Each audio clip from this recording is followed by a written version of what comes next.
इसे कहते हैं सोने पे सुहागा।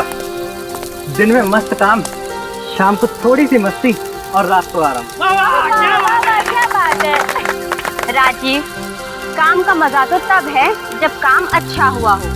स्वाति, तुम कहना क्या चाहती हो कि हम लोग का काम ठीक नहीं है? कहाँ हुआ यार, पिक्टोरियस पौधे के लिए आए थे, वो मिला? हाँ यार, स्वाति सही कह रही है। अब कल प्रोफेसर कपिल को क्या जवाब देंगे? अरे कह देंगे ना कि जहाँ तक आपने कहा था हम लोग गए थे, लेकिन पिक्टोरियस पौधा मिला ही नहीं। अरे ऐसे कैसे कह देंगे? अरे जो भी कहना है कल कहना है, ठीक है ना? तो कल कह देंगे। अब आप सब लोगों से तान्या कुछ कहना चाहते हैं। तान्या! ओए छुपी रुस्तम, क्या छिपा बैठा है? कहीं तुम्हारे पेरेंट्स शादी के लिए राजी तो नहीं हो गए?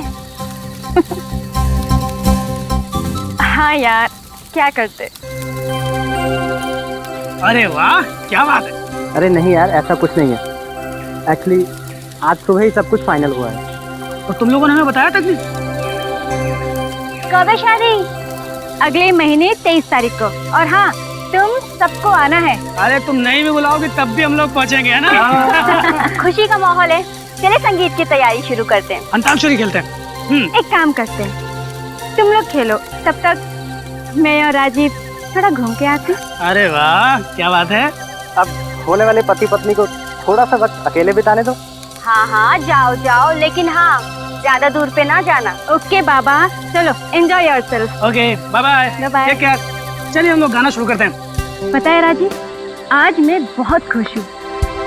मैं भी, जिससे चाहता हूँ उसी से शादी होगी। और पता है, इसका क्रेडिट ऋषभ और स्वाति को जाता है। हाँ, उन दोनों ने कितने पापड़ बेले हैं हमारे पेरेंट्स को मनाने के लिए। ओ,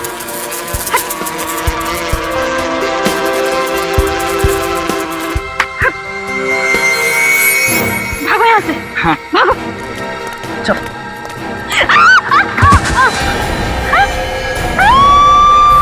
अरे ये तो तान्या की सीखने की आवाज है। क्या हुआ? लाश लाश।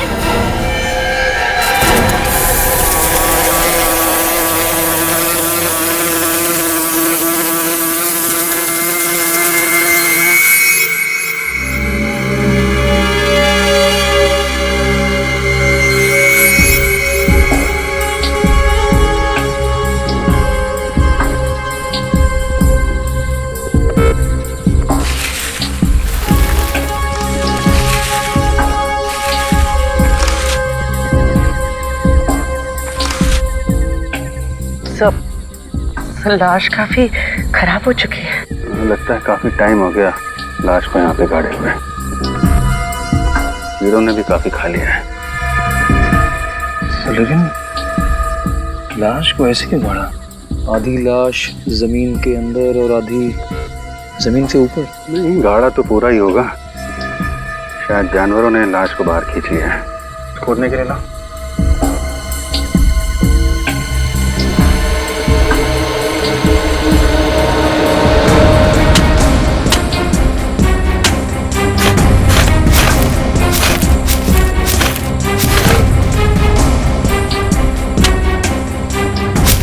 सर, ये तो किसी लड़की की लाश है। हाथ में चूड़ी और गले में मंगलसूत्र है। तो ये बात पक्की है, चोरी के लिए खून नहीं किया गया है। चेक करो, देखो कुछ और दिखता है क्या।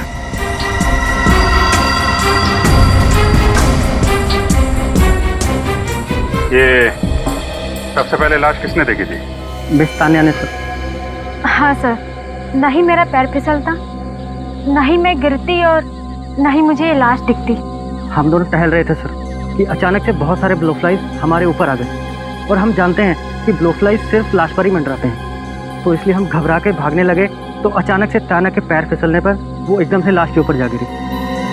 ब्लोफ्लाइज लाश के ऊपर ही मंडराती, आपको कैसे पता चला? सर, हम लोग साइंटिस्ट हैं और एक रेयर प्लांट जिसका नाम पिक्टोरस है, उसे हम लोग ढूंढ रहे थे। इसलिए हम लोग जानते हैं कि ये ब्लोफ्लाइज लाशों पर ही मंडराते हैं। कब से कैंपिंग कर रहे हैं आप लोग यहाँ पे? सर वैसे हम यहाँ पिछले 4 दिन से कैंपिंग कर रहे हैं। कल रात 2 किलोमीटर दूरी पे थे, आज शाम को ही यहाँ आए हैं। सर, और कुछ भी पता नहीं चला। ठीक है, लाश को फोरेंसिक लैब भेज दो। सर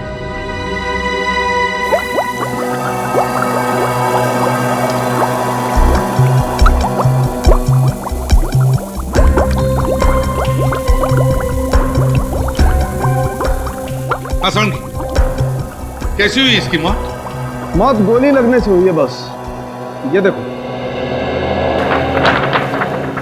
ये देखो, इसकी खोपड़ी पर पीछे की तरफ गोली मारी है और गोली बहुत नजदीक से मारी है, जिसकी वजह से इसका सामने का आधा चेहरा भी गायब हो गया। बस गोली मार के ले जाके गाड़ दिया इस बेचारी को जंगल में। मतलब इसकी मौत गोली लगने से ही हुई है? हाँ, शरीर के और कोई सिम्टम्स है नहीं बा, ना तो जहर के कोई ट्रेसेस हैं, ना ही चोट का कोई और निशान है। वैसे इसकी उम्र क्या होगी? बॉस, इसकी हड्डियों का केमिकल एनालिसिस तो बता रहा है कि इसकी उम्र 28 से 30 साल के बीच में होगी। तारीख बना रही है इसका चेहरा, उससे पता चल जाएगा कि मरने से पहले ये कैसी दिखती थी। और इसकी मौत कब हुई होगी? बॉस, लाश को देख के तो लगता नहीं कि इसको मरे हुए ज्यादा दिन हुए होंगे। ज्यादा दिन नहीं हुए होंगे? तो फिर इतनी बॉडी सड़ कैसे गई? बस क्योंकि इस औरत की लाश जंगल में थी, इसलिए मैगेट्स, ये कीड़े जल्दी पैदा हो गए और इन्होंने अपना असर इसके शरीर पे जल्दी कर दिया। लेकिन थोड़ा वक्त दो, ये कीड़े खुद बताएंगे कि आखिर इसकी मौत हुई कब थी। कीड़े? सालू के साहब, कीड़ों से कैसे पता चलेगा? सब पता चल जाएगा पेड़ी। सर हाँ तारिका,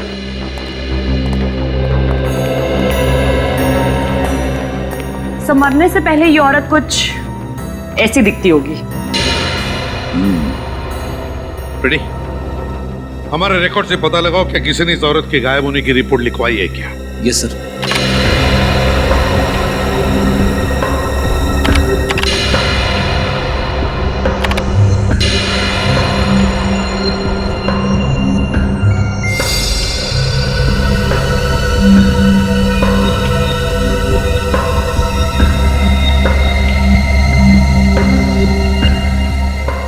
सचिन, ये तो अच्छा हो साइंटिस्ट लोग जंगल में कैंपिंग कर रहे थे, नहीं तो लाश वहीं पर पड़े पड़े सड़ जाती और किसी को पता भी नहीं चलता।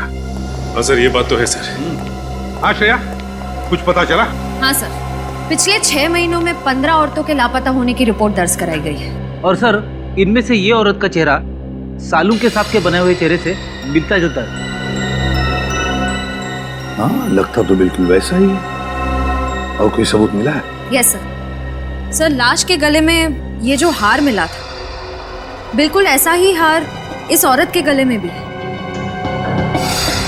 हाँ, हार भी वैसा ही है। रिकॉर्ड के मुताबिक इस औरत का नाम निशा है, उम्र 28 साल। निशा? सर, सालू के साहब भी यही कह रहे थे कि उस औरत की उम्र तकरीबन 28 से 30 के आसपास होगी। इसके गायब होने की रिपोर्ट किसने दर्ज करवाई? उसके पति हर्षित ने। पति ने? हर्षित? और सर, ये कंप्लेंट उसने सिर्फ 4 दिन पहले ही दर्ज करवाई है। सिर्फ 4 दिन पहले? सिर्फ 4 दिन पहले? उस औरत का चेहरा देखकर तो लगता है कि उसकी मौत कम से कम 10-12 दिन पहले हुई है। वही तो समझ में नहीं आ रहा है सर, निशा के पति ने उसके गायब होने की कंप्लेंट इतनी लेट क्यों लिखवाई? ये तो अब निशा का पति हर्षित ही बताएगा।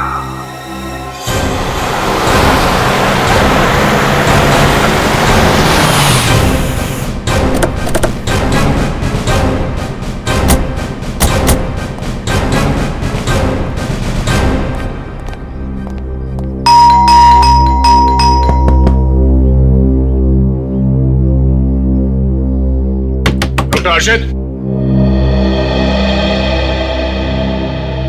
आप भी डॉक्टर हर्षित है? जी, आप लोग? हम लोग CID से। आइए आइए, अंदर आइए। आइए आइए। नहीं, ठीक है। अरे डॉक्टर हर्षित, आपने रिपोर्ट लिखवाई थी कि आपकी पत्नी निशा पिछले 4 दिनों से गायब है। जी, 4 दिनों से गायब है यार? क्या उससे पहले मुझे नहीं पता, मैं खुद यहाँ पे नहीं था। कहाँ थे? मैं कुछ ऑफिस के काम से पूना गया हुआ था, 1 मई से 10 मई तक।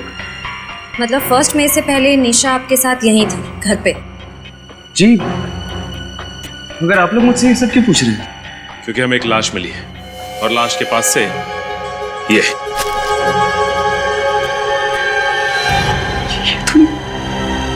ये तो निशा का है।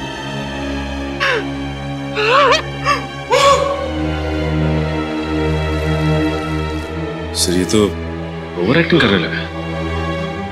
करने दो सचिन, बड़े बड़े एक्टरों को देखा है हमने, करने दो।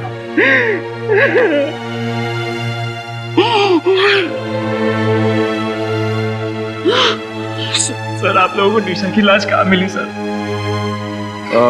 यहाँ से कुछ दूर एक जंगल है, वहां से मिली। अच्छा डॉक्टर हर्षित, आपने अपनी पत्नी निशा से आखिरी बार कब बात की थी?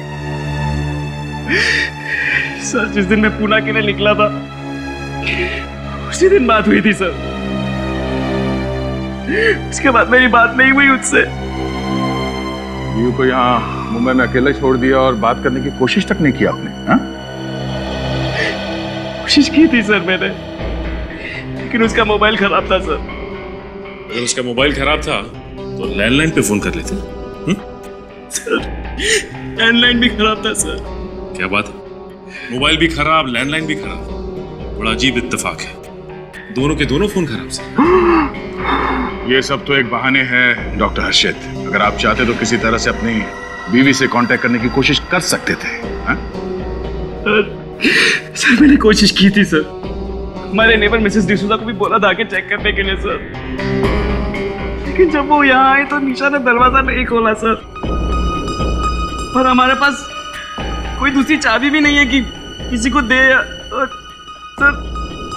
सर किसी के पास चाबी नहीं है सर हमारे घर की। हर्षित, हेलो सर, ये तेरा फोन। ठीक, ये कौन है? सर मैं, ये मेरा बचपन का दोस्त अनुराग, इसी को दिया था मैंने फोन रिपेयर करने के लिए। पर तू रो क्यों रहा है? सब ठीक तो है? क्या हुआ? निशा। क्या हुआ निशा को? निशा अब इस दुनिया में नहीं रही। क्या? कब? कैसे? उसी बात की तहकीकात चल रही है। अब तो आपको यकीन हो गया ना सर, मैं झूठ नहीं बोल रहा था। डॉक्टर हर्षित, सच और झूठ का तो पता चल ही जाएगा। फिलहाल जब तक इन्वेस्टिगेशन पूरी नहीं हो जाती, आप शहर छोड़ के बाहर नहीं जा सकते। श्रेया, निशा के सारे दोस्तों की जानकारी निकालो और उन सबको ब्यूरो बुलाओ। तुम सब निशा के करीबी दोस्त हो, है ना? तो क्या तुम में से कोई जानता है कि निशा की किसी के साथ कोई दुश्मनी थी या फिर कोई निशा से नफरत करता था?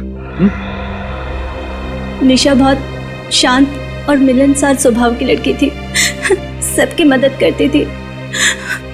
उसका कोई दुश्मन कैसे हो सकता है? आप पिछले कई सालों से निशा को जानते हैं। उसका आज तक कभी किसी से कोई झगड़ा नहीं हुआ था। यहाँ तक कि वो कभी किसी पर गुस्सा भी नहीं करती थी, बुरा भला नहीं बोलती थी। बल्कि जब भी हम लोगों के बीच झगड़े होते थे तो सुलह वही कराती थी। हमें बहुत शौक लगा सर। हमें समझ नहीं आ रहा कि कोई भला निशा का खून कैसे कर सकता है। निशा का पति हर्षित वो तो 1 मई से लेकर 10 मई तक बाहर गांव गया था, मगर तुम लोग तो यहीं पर थे ना। तो क्या तुम में से किसी ने निशा के साथ बात की या फिर उसे मिलने की कोशिश की थी? क्या हुआ? है? तुम लोग चुप क्यों हो? तुम लोग निशा से मिले थे या नहीं? उससे बात की या नहीं? नहीं सर, निशा से बात किए बहुत टाइम हो गया। हम सब तो 15 दिनों के लिए राजस्थान घूमने गए थे। हाँ सर, ये 1 महीने पहले की बात है। और मैंने उसे उस टाइम में फ़ोन करके पूछा भी कि अगर तुम हमारे साथ आना चाहती हो तो, लेकिन उसने मना कर दिया सर। और हमारे वापस आने के बाद मेरी उससे कोई बातचीत नहीं हुई सर। क्यों नहीं बात की? हैं? 1 महीना हुआ, तुम्हें से किसी ने भी निशा को फोन तक नहीं किया, उसकी पूछताछ नहीं की। अपने आप को उसके करीबी दोस्त कहलाते हो ना? हैं? वाह! और फिर वो है निशा का पति जिसे उसकी चिंता ही नहीं। और एक तुम निशा के सबसे करीबी दोस्त। वाह रे वाह दोस्त। सर लगता है कि निशा के परिवार वालों को निशा की चिंता थी ही नहीं, बनाई उसके दोस्तों को। नहीं सर, ऐसी कोई बात नहीं है सर। ऐसी कोई बात नहीं तो फिर और क्या बात है? अगर तुम में से किसी को भी ख्याल होता ना निशा का, तो आज बेचारी वो जिंदा होती। सर, मैं कुछ कहना चाहती हूँ। अब क्या कहना बाकी है, हैं? चलो बताओ। सर, मैं निशा से मिली थी। निशा से मिली थी? कब? 7 मई को मैं उसके घर गई थी उससे मिलने। मुझे समझ नहीं आ रहा है ये बात मुझे कहनी चाहिए भी या नहीं। मैं इसमें फंसना नहीं चाहती। और तब निशा घर पे थी? जी हाँ, बिल्कुल सही सलामत। तुम्हें पूरा यकीन है 7 मई को ही तुम मिली थी निशा से? जी हाँ। अच्छा, तो उस वक्त निशा का बर्ताव कैसे था? मेरा मतलब है क्या वो ठीक ठाक थी? कोई टेंशन वगैरह था उसे? जी हाँ, थोड़ी सी परेशान दिख रही थी, टेंशन में थी। मैंने जब उससे पूछने की कोशिश की तो उसने मुझे कुछ नहीं बताया। ठीक है, तुम लोग जा सकते हो, लेकिन जब तक हमारा इन्वेस्टिगेशन पूरा नहीं होता तुम लोग शहर छोड़कर नहीं जाओगे, समझे?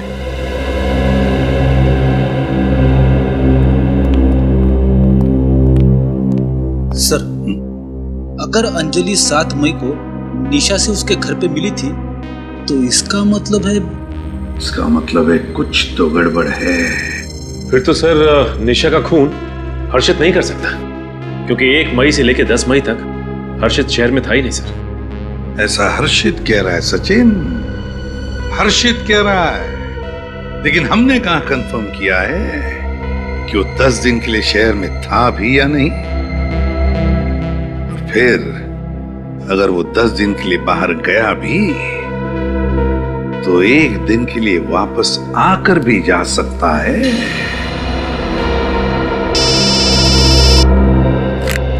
हाँ साळुंखे, बस खुली हुई लाश पर ये ब्लो फ्लाइज, जिसे साधारण तौर पर मक्खी कहते हैं, 10 मिनट के अंदर अंदर पहुंच जाती है। और लाश पर पहुंचने के कुछ ही देर में ये ब्लो फ्लाइज अंडे देना शुरू कर देती है। एक ब्लो फ्लाई एक साथ 250 से 300 अंडे दे सकती है, और फिर 10 से 12 घंटों के अंदर अंदर ये अंडे टूटने लगते हैं और इसमें से 2 मिलीमीटर लंबा लार्वा निकलता है।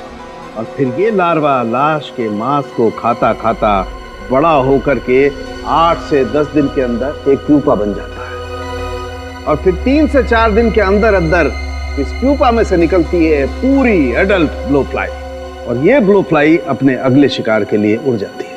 बॉस, अंडे से लेकर के लार्वा होते हुए पूरी मक्खी बनने की इस पूरी साइकिल को कम से कम 13 दिन लगते हैं। और बॉस, मुझे इस लाश पर से एक ब्लो फ्लाई मिली, और इसे स्टडी करने के बाद मैं दावे के साथ कह सकता हूं बॉस कि इसकी मौत कम से कम 13 दिन पहले हुई है। इसकी मौत कम से कम 13 दिन पहले हुई है? लेकिन सर, अंजलि तो कह रही थी कि वो 7 तारीख को निशा से मिली थी। हाँ, ये अंजलि झूठ बोल रही है हमसे, झूठ बोल रही है।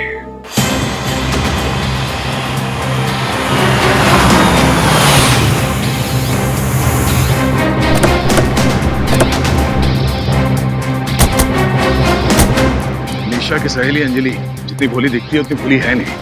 पहले तो झूठी कहानी बनाई, अब खुद गायब है।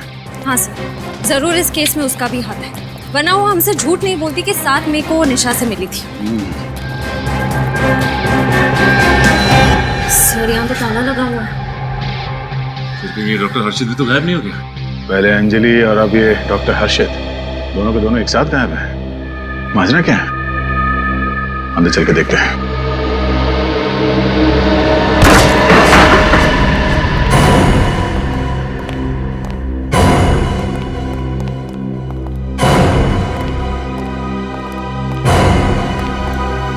घर का कोना कोना छान मारो।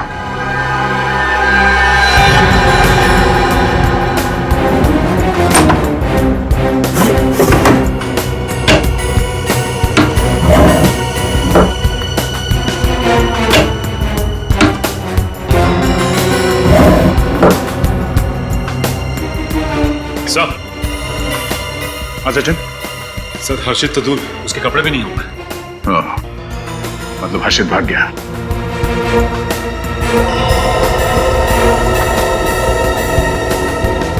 सर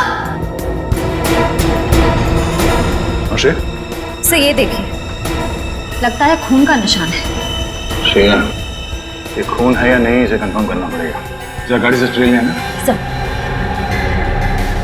सर कहीं इस हर्षित और अंजलि के बीच में कोई रिलेशन तो नहीं? हो सकता है सचिन। हर्षित और अंजलि ने मिलकर निशा का खून किया और अब दोनों गायब हैं।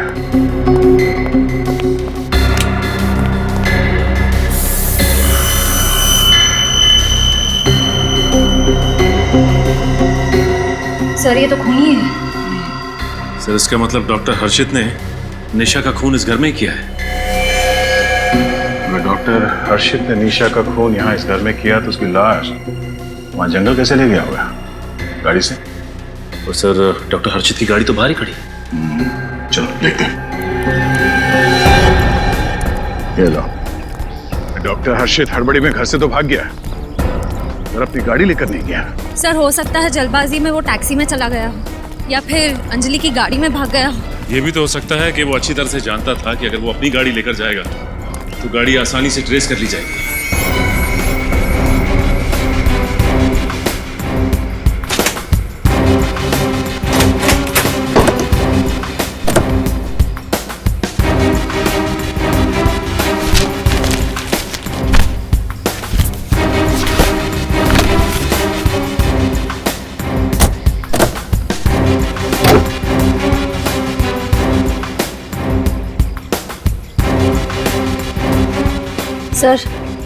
सर एक बात नोट की आपने?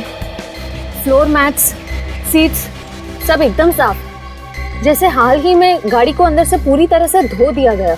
हाँ, ऐसी क्या चीज थी गाड़ी में जो डॉक्टर हर्षित को ये साफ करनी पड़ी? धूल या कुछ और?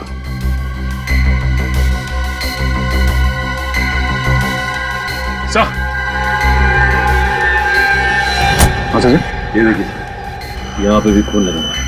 डिक्की के अंदर खून के निशान।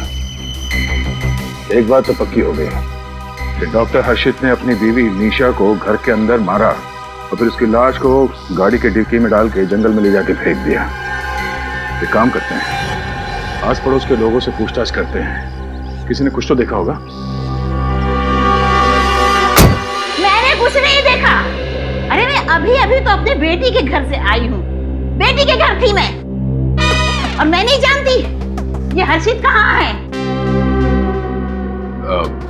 माँ जी, आप अपने बेटी के घर कितने दिनों तक थी?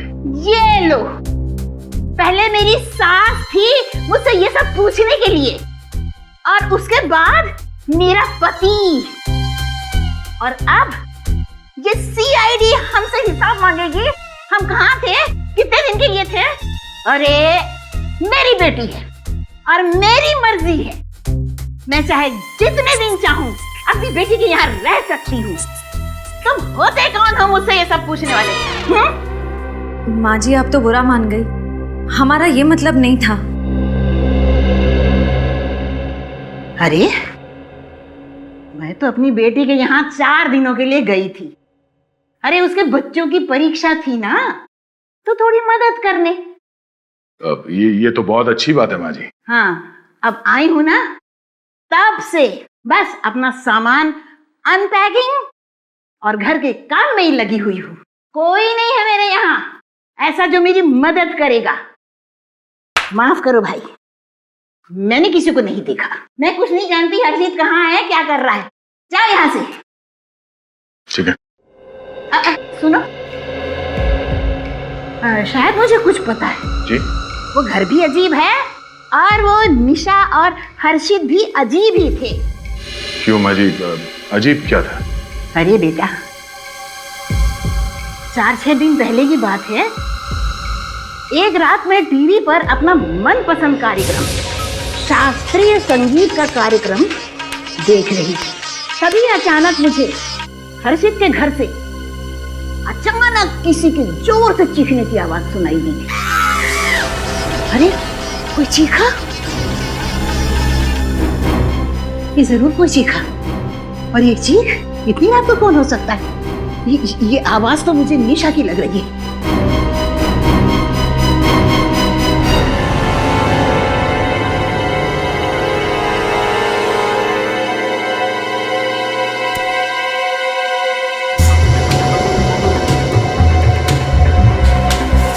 अरे, इनके घर की तो सारी लाइट्स बंद है, और मैंने चीखने की आवाज तो यहीं से सुनी थी, और आवाज भी निशा की लग रही थी।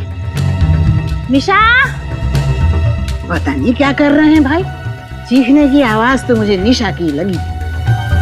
पता करती हूँ भाई, दरवाजा खटखटाती हूँ। निशा, अरे ओ निशा, निशा।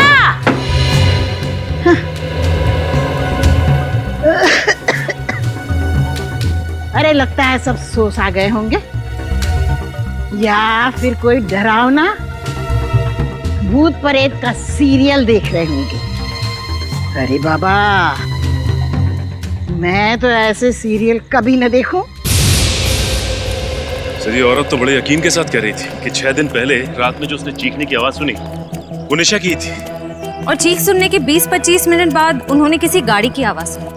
इसका मतलब है कि डॉक्टर हर्षित ने लाश को अपनी गाड़ी में डाला और ले आके जंगल में फेंक दिया।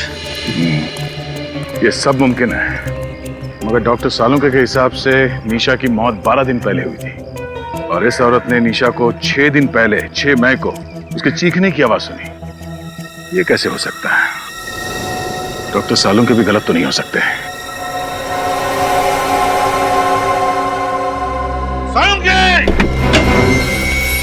सालुंके, समझता क्या है तू अपने आप को?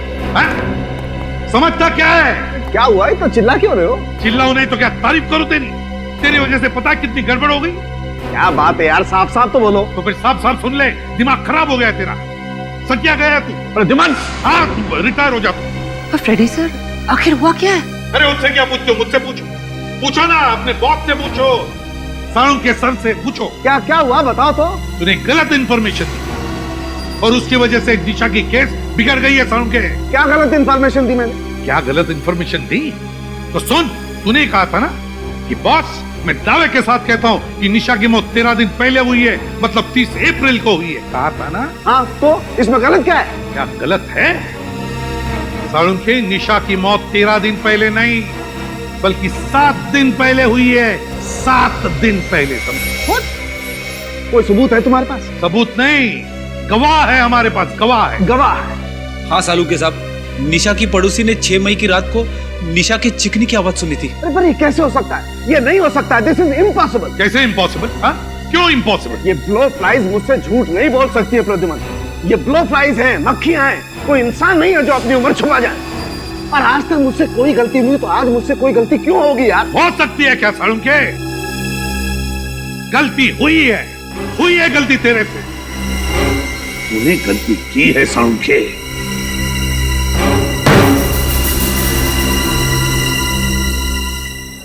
जी कहिए। क्या 1 मई से 10 मई तक डॉक्टर हर्षित आपके होटल में ठहरे हुए थे? क्या नाम बताया आपने? डॉक्टर हर्षित।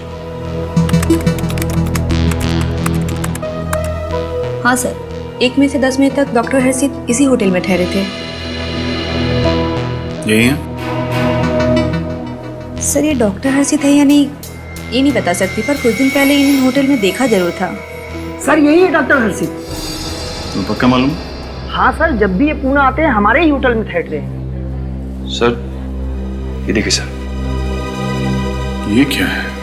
6 मई सुबह 10:32 से 7 मई रात 8:45 तक डॉक्टर हर्षित ने डू नॉट डिस्टर्ब का इंस्ट्रक्शन दे रखा। लेकिन 2 दिन तक डॉक्टर हर्षित अपने कमरे में कर क्या रहे थे? सर, अपने कमरे में तो क्या, होटल में भी नहीं थे। होटल में ही नहीं थे? जी सर। कहाँ गए थे? अब ये तो मुझे पता नहीं सर, पर वो बहुत जल्दी में कहीं जा रहे थे और फोन पर किसी से गुस्से में बात करते हुए जा रहे थे। अच्छा, डॉक्टर हर्षित यहाँ अपनी गाड़ी से आए थे या? नहीं सर, टैक्सी से आए थे। Thank you. एक बात तो साफ है, डॉक्टर हर्षित 6 मई को पुणे से मुंबई गया, निशा का खून किया, सारे सबूत मिटाए और 7 मई को वापस पुणे आ गया। हो सकता है निखिल, लेकिन इस बात का हमारे पास कोई सबूत नहीं है कि डॉक्टर हर्षित यहाँ से मुंबई ही गए थे। तो अब पता कैसे चलेगा सर? वो अपनी गाड़ी तो लाए नहीं थे, तो जहां भी गए होंगे टैक्सी से ही गए होंगे। एक काम करते हैं, टैक्सी स्टैंड से चल के पता लगाते हैं।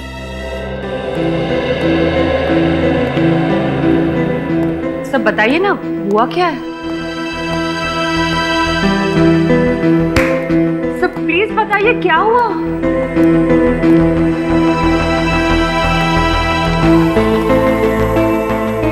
सब गड़बड़ हो गया तारिका। वो प्रतिमन से था, मैं गलत था। क्या? ये मैगट्स गलत थे। क्या कह रहे हैं आप सर? आसान क्यों बुलाया? बस दरअसल तुम ठीक थे, लेकिन मैं भी गलत नहीं था। क्या मतलब? पूरी बात सुनो बॉस। मैं जिन कीड़ों को टेस्ट कर रहा था वो कीड़े नकली थे। क्या मैगट्स नकली थे? हाँ। ये कैसे हो सकता है? सालुंखे, ये कैसे हो सकता है? हाँ? तूने ही तो कहा था ना कि ये मक्खियां इंसानों की तरह अपनी उम्र झूठी नहीं बता सकती। फिर ये कैसे हुआ? बॉस, ये मक्खियां अभी भी झूठ नहीं बोल रही। फिर वही बात सुन लो। ये कीड़े हैं तो 13 दिन पुराने, लेकिन ये निशा की लाश के नहीं है। क्या? निशा की लाश के नहीं है? नहीं। तो फिर किसके? ये कीड़े किसी और के हैं बॉस। किसी और लाश पर से किसी ने कीड़े उठाकर निशा की लाश पर लाकर के रख दिए। सर इसका मतलब उसकी मौत 6 मई को ही हुई थी, उस गवाह के मुताबिक 7 दिन पहले। हाँ बॉस, तो ये बात है। इसीलिए वो 7 दिन का फर्क मौत में है। मतलब कोई चाहता था कि हमें लगे कि निशा की मौत 7 दिन पहले नहीं बल्कि 13 दिन पहले हुई है। मगर सर ऐसा काम कौन कर सकता है? ऐसा काम वही कर सकता है फ्रेडी, जो बड़ा होशियार है, चालाक है, जो लाशों के सड़ने के बारे में जानता है, जो मैगट्स के बारे में जानता है, और वो है डॉक्टर हर्षित। डॉक्टर हर्षित। ध्यान से देखो, शायद देखा हो। नहीं साहब, नहीं देखा। नहीं देखा। भाई साहब, ये आदमी आपकी टैक्सी में बैठा था क्या? हाँ साहब, कुछ दिन पहले ये साहब हमारी टैक्सी में सफर किए थे। बहुत जल्दी में थे, मुझे अच्छे से याद है। इतने अच्छे से कैसे याद है तुम्हें? क्योंकि साहब वो जबरदस्ती बिना बता मेरी टैक्सी में घुस गए थे। बहुत जल्दी में थे। कहाँ लेके गए थे इन्हें? साहब महाबलेश्वर। महाबलेश्वर? हाँ साहब, बहुत गुस्से में थे और हड़बड़ाए हुए थे। बोले जल्दी से महाबलेश्वर चलो। महाबलेश्वर जाने की ऐसी क्या जल्दी थी डॉक्टर हर्षित को? साहब अपुन को महाबलेश्वर नहीं जाना था। अपुन की गाड़ी तो पंचगनी तक जाती है, लेकिन वो बहुत जबरदस्ती की है और अपुन को एक्स्ट्रा पैसा देने का वादा किया तो अपुन राजी हो गया। सर डॉक्टर हर्षित पुणे से मुंबई नहीं बल्कि महाबलेश्वर गए थे। अच्छा, तुम्हें याद है महाबलेश्वर में तुमने इन्हें कहाँ छोड़ा था? रास्ते का नाम, होटल? हाँ साहब, टैक्सी में ये लगातार किसी से फोन पे बात कर रहे थे और महाबलेश्वर के होटल के बारे में कुछ बोल रहे थे। कौन सा होटल? साहब होटल गैलेक्सी स्टार।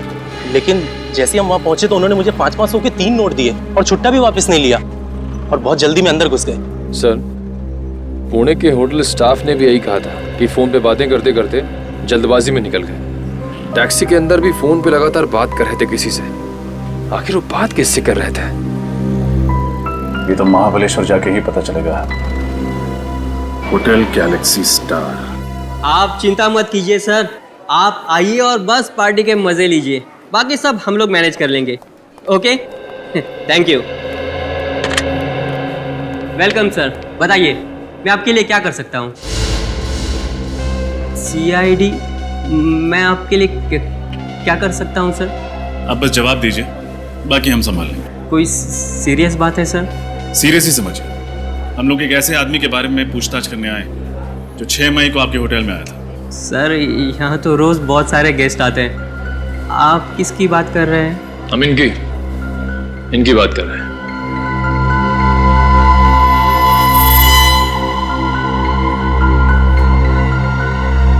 ये आदमी, ये तो वही पागल आदमी है सर। मुझे तो पहले से लगा कि ये आदमी सही नहीं है। पागल आदमी? नहीं, ये डॉक्टर है, इनका नाम हर्षित है। डॉक्टर है?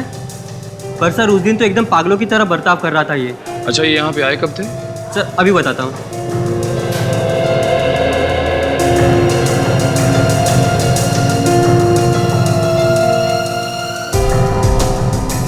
6 मई को आए थे सर, और एकदम से हड़बड़ाए हुए से आए थे और सीधे रिसेप्शन पे आके पूछने लगे कि मेरी पत्नी कहाँ है, मेरी पत्नी कहाँ है। पत्नी?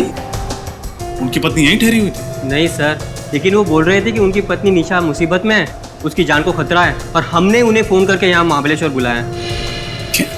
हाँ सर, वो बोल रहे थे कि होटल गैलेक्सी स्टार के मैनेजर ने उन्हें फ़ोन करके यहाँ बुलाया था। कौन है मैनेजर? सर मैनेजर तो मैं ही हूँ, पर मैंने कोई फ़ोन नहीं किया था, और निशा नाम की कोई औरत भी यहाँ पर नहीं ठहरी थी। तो फिर वो ये सब कैसे कह रहे थे? हाँ सर, बोल रहे थे कि उनकी पत्नी ने यहाँ किसी आदमी से झगड़ा मोल लिया है, बहुत कहा सुनी हुई है, और मैंने उन्हें फ़ोन करके यहाँ बुला लिया और कहा कि वो अपनी पत्नी को बचा लें। उसके बाद क्या हुआ? बस सर, हमने उन्हें बहुत समझाया कि हमने कोई फ़ोन नहीं किया। बस सर, उसके बाद उसका फ़ोन आया और वो बात करते हुए चले गए। अच्छा, वो किससे बात कर रहे थे, कुछ सुना आपने, या किस चीज़ के बारे में बात कर रहे थे? नहीं सर, हमने तो बस चैन की सांस ली कि वो यहाँ से चले गए। ठीक है निखिल, अगर 6 मई को डॉक्टर हर्षित यहाँ महाबलेश्वर में थे, तो फिर 6 मई को मुंबई में निशा का खून किसने किया? बड़ा चालाक है ये खूनी। प्लानिंग करके पहले उसने निशा का खून किया और फिर खून के इल्जाम में फंसा दिया हर्षित को। हाँ सर, खूनी ने काफी मेहनत की है ये साबित करने की कि खून 10 से 12 दिन पहले हुआ है, यानी कि अप्रैल 28 से 30 के बीच। लेकिन सर खूनी ये क्यों साबित करना चाह रहा था कि निशा का खून 28 से 30 अप्रैल के बीच ही हुआ है? क्योंकि श्रेया उन दिनों में हर्षित शहर में ही था, शहर में, और खूनी चाहता था कि हम हर्षित पर शक करें। लेकिन सर, हमें ये तो पता चल ही चुका है कि खून 5 से 6 दिन पहले हुआ है। लेकिन इसी दौरान खूनी ने हर्षित को पुणे से महाबलेश्वर क्यों बुलाया? क्यों? वो इसलिए सचिन कि उसने सोचा होगा कि अगर हमें पता भी चल जाए कि खून 10-12 दिन पहले नहीं बल्कि 5-6 दिन पहले हुआ है, तब भी हम शक करेंगे हर्षित पर ही। वो कैसे सर? श्रेया, खूनी ने पहले निशा का खून किया और फिर उसी दिन वो महाबलेश्वर चला गया, और फिर महाबलेश्वर से उसने फोन किया पुणे में हर्षित को और उसे बुला लिया महाबलेश्वर। और खूनी अच्छी तरह से जानता था कि हम लोग पुणे के होटल में जाकर पूछताछ जरूर करेंगे, और हमें यह पता चल जाएगा कि उसी दौरान हर्षित होटल से 1-2 दिन के लिए गायब, और हमारा शक और भी पक्का हो जाएगा। लेकिन सर खूनी घर के अंदर घुसा कैसे होगा? खिड़कियां दरवाजे सब सही सलामत था, बिल्कुल भी तोड़फोड़ नहीं की गई थी। सर, ये भी तो हो सकता है कि खूनी निशा को अच्छी तरह से जानता हो और इसीलिए उसके घर में आसानी से घुसा, निशा का खून किया और उसके बाद गाड़ी की चाबी ली, लाश को गाड़ी में डाला और जंगल निकल गया। हो सकता है सर, ये भी हो सकता है कि खूनी ने गाड़ी और घर दोनों की डुप्लीकेट चाबियां बना ली। ये भी हो सकता है। इस निशा के घर के आसपास जो भी चाबी बनाने वाला है, उसे जरूर याद होगा कि किसने उससे घर की चाबी और गाड़ी की चाबी एक साथ बना के ली थी। और इस हर्षित के मोबाइल फोन रिकॉर्ड चेक करो, पता चल जाएगा किसने उसे पुणे में फोन किया था महाबलेश्वर बुलाने के लिए। इस चाबी वाले से पूछ के देखते हैं।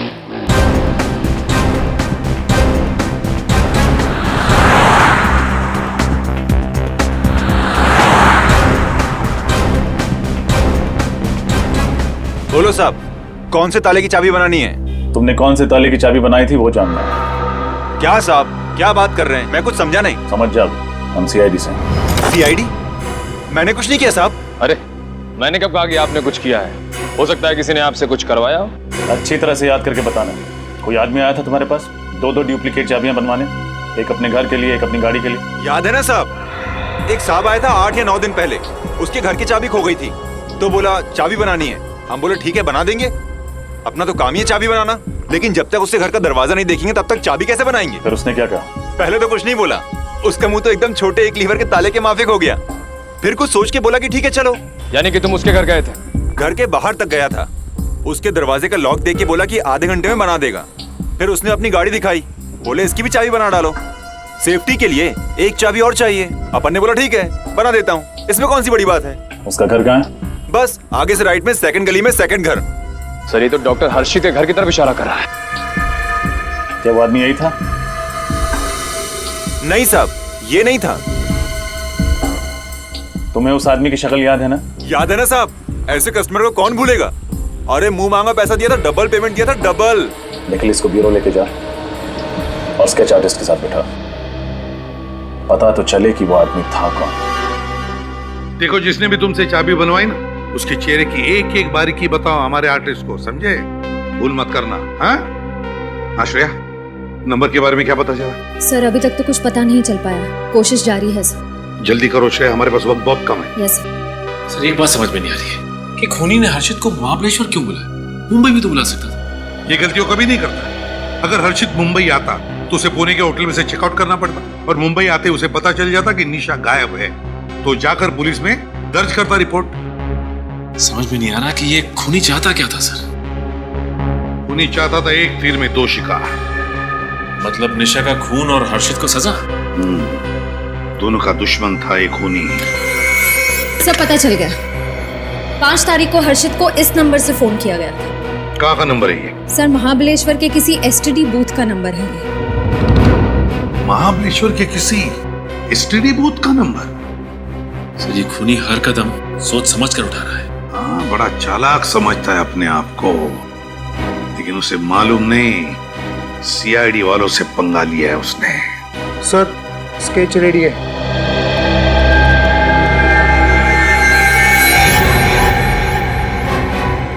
यही है वो, इसी ने तुमसे चाबी बनवाई थी? हाँ साहब, यही है वो। इसने अपने को डबल पैसा दिया था। इसका चेहरा कैसे भूल सकता हूँ मैं? सर इस आदमी को देख के यकीन ही नहीं होता कि ये वही आदमी है जिसने खून किया। हाँ, पहले निशा का खून किया और फिर अपने आप को बचाने के लिए इसने हर्षित को भी गायब कर दिया है। मार भी सकता है ये हर्षित को। इसका फोन नंबर तो है ना हमारे पास, बस फोन करो, पता लगाओ है कहां पर ये, और फिर उठाओ इसे।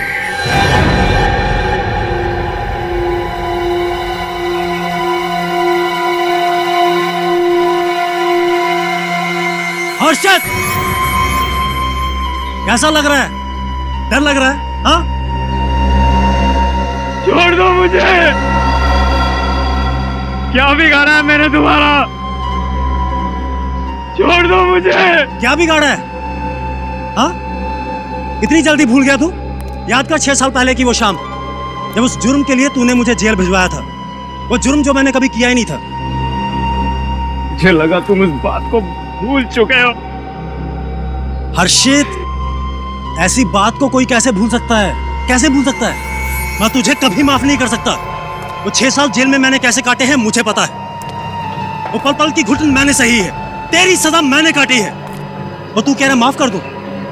नहीं, बिल्कुल नहीं। तुझे तेरे किए की सजा जरूर मिलेगी, और वो सजा मैं दूंगा तुझे। मैं। क्या करोगे तुम? इतनी जल्दी क्यों है? हाँ, अभी बताता हूं।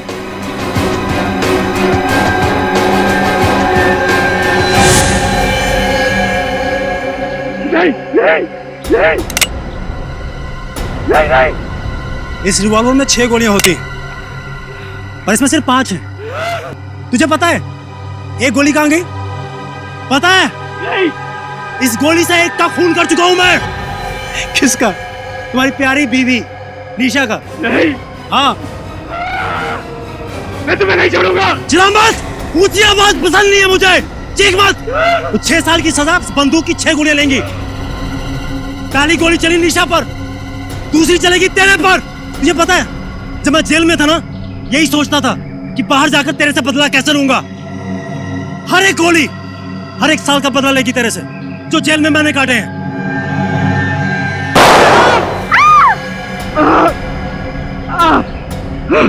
दर्द हुआ? हाँ? रोना आ रहा है? बहुत रोना आ रहा है? मुझे भी आया था। कर दो मुझे, माफ कर दो मुझे। मैं तुझे माफ नहीं कर सकता हर्षित, नहीं कर सकता। तेरी वजह से मेरी मंगेतर ने सगाई तोड़ दी, फिर मेरा संसार कभी नहीं बन पाया। लेकिन तू तो डॉक्टर बन गया ना, शादी कर ली, संसार बना लिया। मेरा क्या? मेरी पूरी जिंदगी, मेरा करियर बर्बाद हो गया। जिंदगी भर के लिए मेरे पे ठप्पा लग गया है, एक खूनी का, एक क्रिमिनल का। और तू कह रहा माफ कर दूं तेरे को मैं?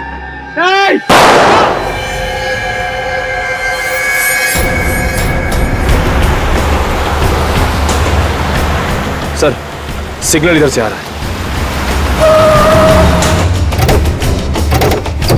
किधर है? देखिए सर,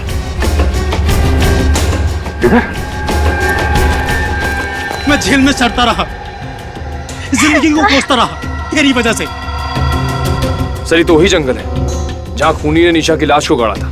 इस सदमे में मेरी माँ गुजर गई तेरी वजह से। कहीं खूनी ने हर्षित को भी तो नहीं मार दिया? शायद अभी नहीं, मार दिया होता तो खूनी भाग जाता। सिग्नल यही है, मतलब है यहीं कहीं। सर सिग्नल इधर से आ रहा है। इधर? मैं अनाथ हो गया, अकेला हो गया, बदनाम हो गया मैं तेरी वजह से।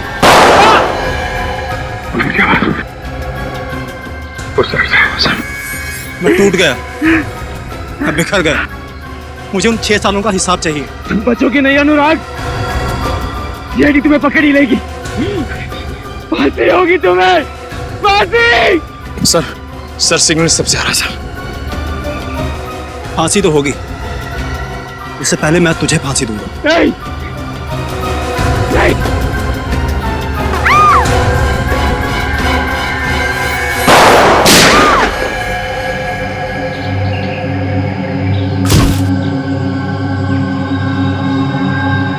हर्षित को हॉस्पिटल लेके जाओ जल्दी।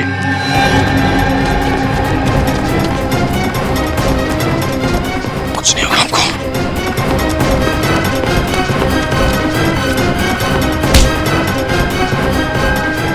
अभी भी भाग रहा है?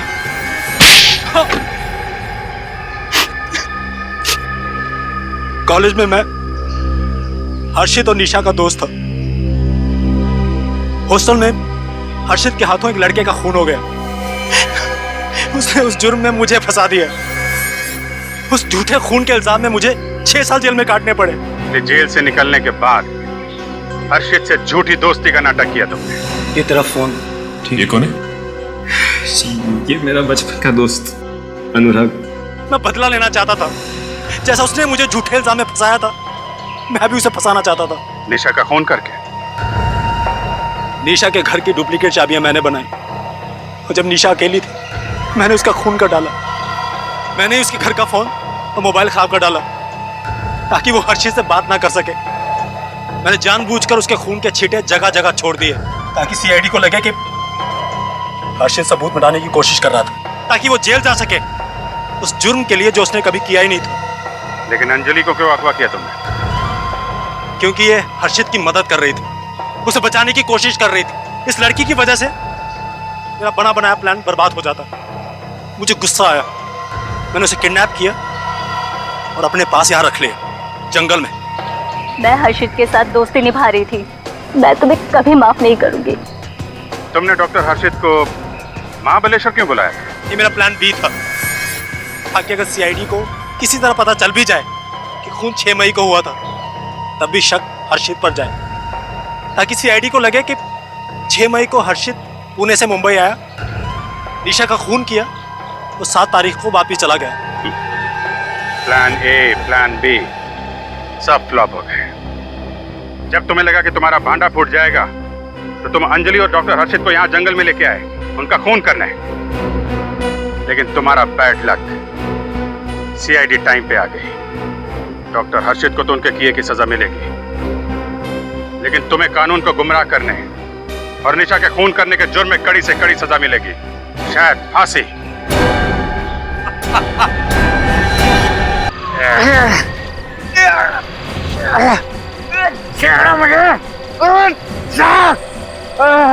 क्यों पकड़ रखा मुझे? छोड़, नीचे बिठा से।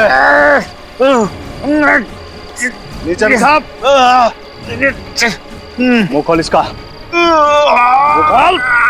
सर कोई और खास बात? हाँ, एक खास बात पता चली है। ये उंगली जिस किसी भी लड़की की है, उसे जरूर कोई किडनी की तकलीफ और फंगल इन्फेक्शन हुआ है। इतनी कम उम्र में किडनी की बीमारी? बीमारियां आजकल उम्र देख के नहीं होती हैं फ्रेडी। निखिल एक काम करो, पता लगाओ इस हफ्ते भर में 22 और 25 साल की उम्र की कितनी लड़कियां गायब हुई हैं और उनके गायब होने के रिपोर्ट्स लिखवाए गए हैं। हाँ सर, मेरी समझ में ये नहीं आ रहा है कि उस लड़की की उंगली वहां तक पहुंची कैसे? मच्छी ले लो, मच्छी। ताजी ताजी मच्छी, पापलेट, सुरमई, झींगा, मच्छी ले लो। ताजी ताजी मच्छी, मच्छी ले लो, मच्छी, ताजी ताजी मच्छी। मच्छी ताजी है ना? एकदम ताजी। 2 हाथ ले चढ़ो। बांगड़ा कोनी। पापलेट कैसा दिया है? 806 भाई 800 कुछ है? अरे पापलेट बेच रही या सोना? अरे क्या साहिब, मैं मजाक करते हैं। सोना किधर 800 में मिलेगा? एकदम सही भाव है।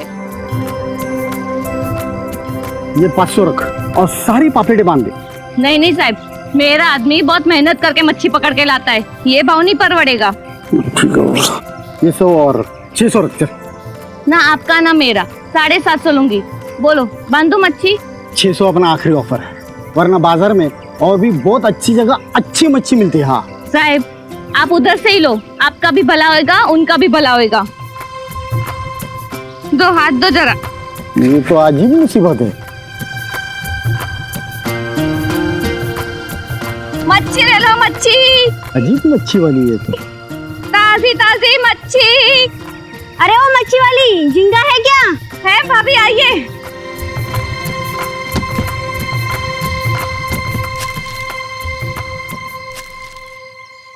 मच्छी ले लो, मच्छी। ओ ताई, यहाँ ना। आली आली। सिंगाड़ा है क्या? आहे आहे, हाथ दे मला। ये बगा, देखने में तो ठीक लग रही है, जरा काट के बताना। क्या मेम साहब, बाहर से जितना ताजा है अंदर से भी उतना ही ताजा है। ये क्या है? Okay bye.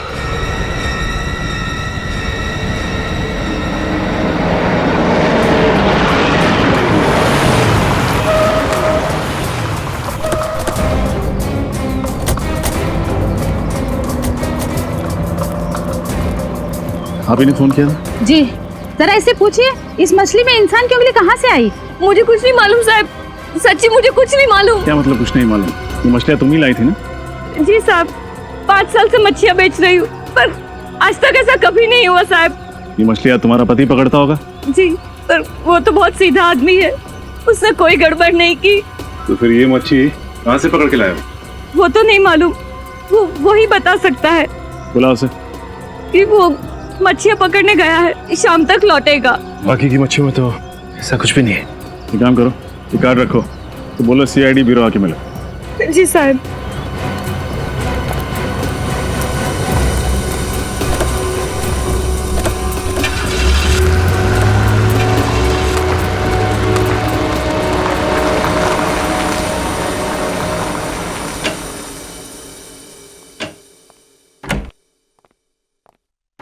फ्रेडी,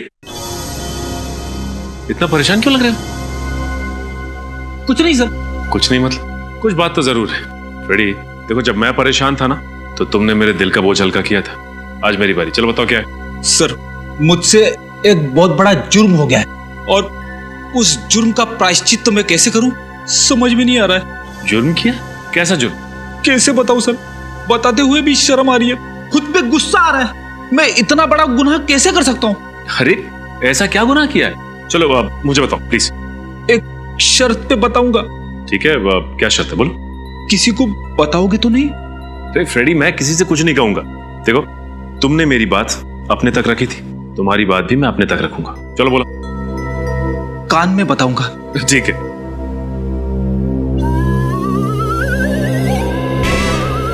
इतनी सी बात है, इस बात के लिए तुम अपने आप को गुनहगार कह रहे थे, मुजरिम कह रहे थे? अरे आप हंस रहे हो सर? एक शादीशुदा आदमी के लिए ये एक बहुत बड़ा गुनाह है, बहुत बड़ा गुनाह। आदमी खुद का जन्मदिन भूल जाए तो भी चलता है, लेकिन उसे कभी भी अपनी सासू माँ का जन्मदिन नहीं भूलना चाहिए। अब सारी बात समझ में आई मुझे। तुम अपनी सासू माँ का जन्मदिन भूल गए, राइट? और इस बात को लेके भाभी जी नाराज हो गई, राइट? नाराज? अरे सर, उसने मुझे घर का खाना देना बंद कर दिया है। पिछले 2 दिन से मैं बाहर का खाना खा रहा हूँ। पेट का बैंड बज गया है, बैंड। ये आवाज कैसे? अरे सर कुछ नहीं, फ्रेडी के पेट के रोने की आवाज है सर। ये फ्रेडी तुम्हारे पेट के रोने की आवाज थी? माय गॉड, कितनी बार कहा है तुम्हें अपने खाने पीने का ध्यान रखो। अरे जाओ जरा दौड़ो, कसरत करो। क्या चलो जाओ, मछुआरे को लेकर आओ जिसके मछली में से उंगली मिली थी। जाओ अब दौड़ के जाओ।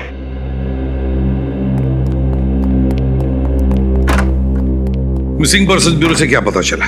सर इस हफ्ते 5 ऐसी लड़कियों की रिपोर्ट लिखवाई गई है जो मिसिंग है, जिनकी उम्र 22 से 25 के बीच में। 5 लड़कियां हैं 22 और 25 साल की उम्र की। उनके घर वालों से जाकर पूछताछ करनी पड़ेगी, अच्छी तरह से पूछताछ करनी पड़ेगी। सर, अरे वो मछली जिसमें से उंगली मिली थी, कहां पकड़ी थी तुमने वो? साहब वो मछली मैंने समुंदर से पकड़ी थी। समुंदर से? सर इतने बड़े समुंदर में एक लड़की को ढूंढना बड़ा मुश्किल है। वही तो, मगर एक बार पता चल जाए ना कि वो उंगली है किस लड़की की, तो सारा राज धीरे धीरे खुल जाएगा। वही तो राज है उस उंगली के पीछे। पर क्या, और है किसकी वो उंगली? क्या है ये राज?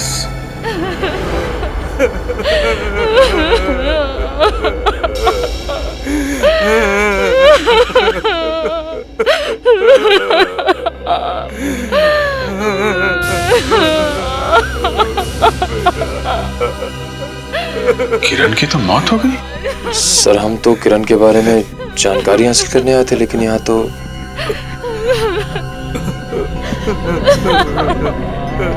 जी आप माफ कीजिएगा, आप किरण के पिताजी? हाँ जी मैं ही हूँ, किरण का भागा पिता। देखिए मैं जानता हूँ ये वक्त गलत है, पर हमें किरण के बारे में आपसे कुछ सवाल पूछने थे। क्या आप पुलिस वाले? हम लोग सीआईडी से हैं। सीआईडी? सीआईडी से? पूछो, क्या पूछना चाहते हो? दरअसल हमें एक उंगली मिली है, कटी हुई उंगली, और हमें शक है कि वो उंगली आपकी बेटी किरण की है। देखिए हमारी जवान बेटी अब इस दुनिया में नहीं रही, हम लोग वैसे भी बहुत सदमे में हैं, और आप इस तरह की बातें करके हमारे गम का बोझ और मत बढ़ाइए। संभालो अपने आप को। मैं आपका दुख समझता हूँ। क्या किरण को किडनी की बीमारी थी? हाँ, लेकिन ये बात आपको कैसे मालूम? और उसे फंगल इन्फेक्शन भी था। जी, किडनी फेलियर की वजह से। देखिए जिस किसी की भी ये उंगली है उसे ये बीमारी थी। अगर आप बुरा ना माने तो हम किरण का हाथ चेक कर सकते हैं। बिल्कुल नहीं, मैं इस तरह आपको अपनी मरी हुई बेटी का सबके सामने अपमान नहीं करने दूंगी। शांत हो जाओ शारदा, इन्हें जांच करने दो। ठीक है, अगर आपके लिए जरूरी है तो आप कर लीजिए। Thank you very much.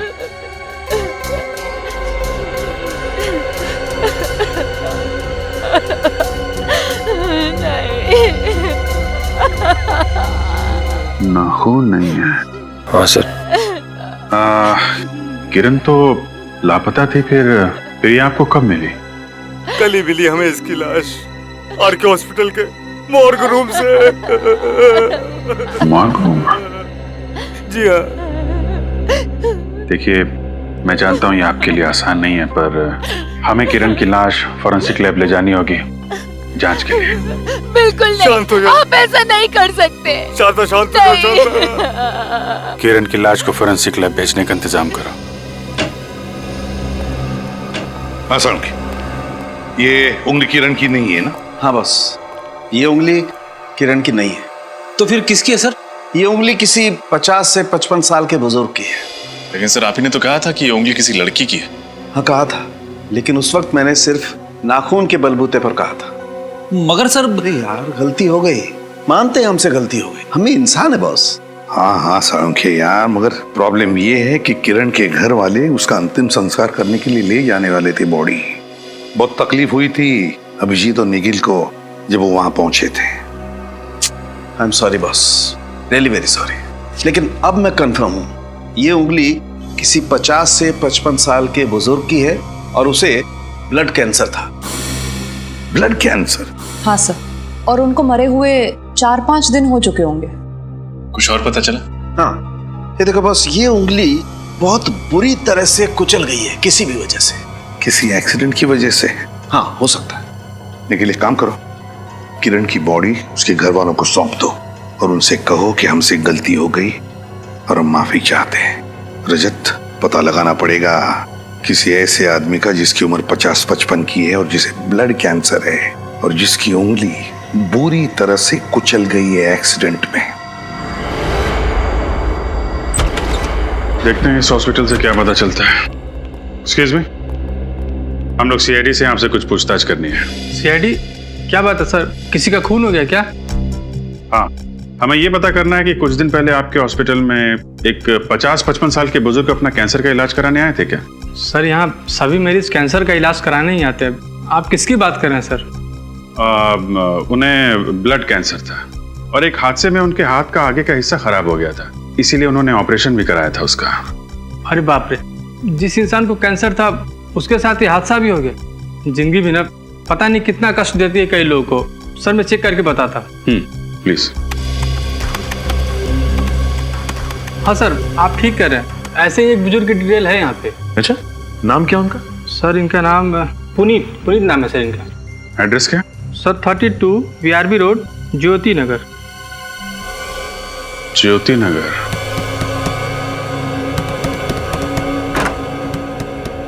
जी कहिए। सीआईडी। सीआईडी? आप लोग मेरे पापा के सिलसिले में बात करने आए हैं ना? क्या वो मिल गए? जी नहीं, दरअसल बात थोड़ी सीरियस है। सीरियस? क्या हुआ सर? सर मेरे पापा ठीक तो है? जवाब दीजिए सर। बात यह है कि हमें कटी हुई उंगली मिली है। कटी हुई उंगली? जी हाँ, और हमें शक है कि वो उंगली आपके पिता पुनीत जी की है। क्या? ये नहीं हो सकता। नहीं, ये नहीं हो सकता। ऐसा ही हुआ है, यही सच है। कहाँ मिली उंगली? मछली के अंदर। मछली के अंदर से? जी हाँ। लेकिन आप लोग इतने यकीन के साथ कैसे कह सकते हैं कि वो उंगली मेरे पापा की ही है? देखिए, वो उंगली किसी 50-55 साल के आदमी की है जिसे ब्लड कैंसर है। Blood cancer? हे भगवान, मेरे पापा को भी ब्लड कैंसर था। कहीं वो उंगली। संभालिए अपने आप को। ये बताइए, आपके पिताजी गायब कैसे हुए? 3 दिन पहले मेरे पापा फैक्ट्री में काम कर रहे थे तो उनके दोनों हाथ मशीन के अंदर आ गए और जब मैं उन्हें हॉस्पिटल लेकर गया तो। डॉक्टर हटिए, रास्ता दीजिए, मेरे पापा को बहुत दर्द हो रहा है, रास्ता दीजिए। कोई है? डॉक्टर को बुलाओ। डॉक्टर! एक डॉक्टर भी नहीं है मेरे पापा को देखने के लिए। घबराना मत पापा, मैं आपको कुछ नहीं होने दूंगा, ठीक है? Doctor, doctor, doctor, doctor, doctor, doctor साहब, डॉक्टर साहब, डॉक्टर साहब। अरे ऐसे कैसे अंदर घुसे आ रहे हैं आप? मेरे पापा की हालत बहुत खराब है। कहाँ है वो? बाहर स्ट्रेचर पे। आप प्लीज आइए मेरे साथ।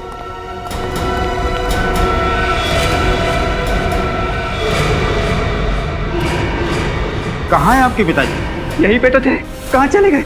ये कैसा मजाक है? ये मजाक नहीं डॉक्टर साहब, यहीं पे तो थे। मैं भी उन्हें स्ट्रेचर पे लाया था। पापा, पापा, पापा।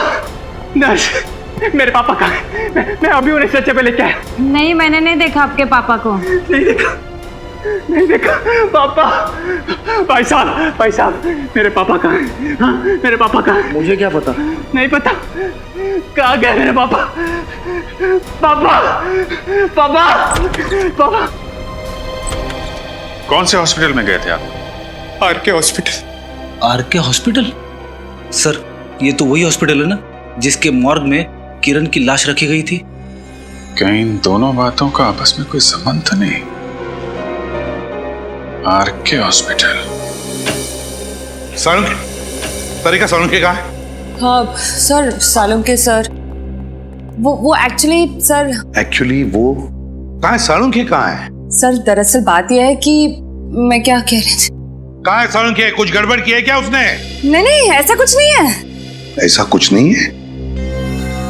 वहां क्यों देख रही हो? सालुंके, सर वहाँ पे मत जाइए, वहाँ पे कोई नहीं है। सालुंके, सालुंके, ये क्या बचपना है? नहीं कुछ नहीं, वो मैं क्या मैं क्या? हाँ? जरूर कुछ गड़बड़ की है तूने।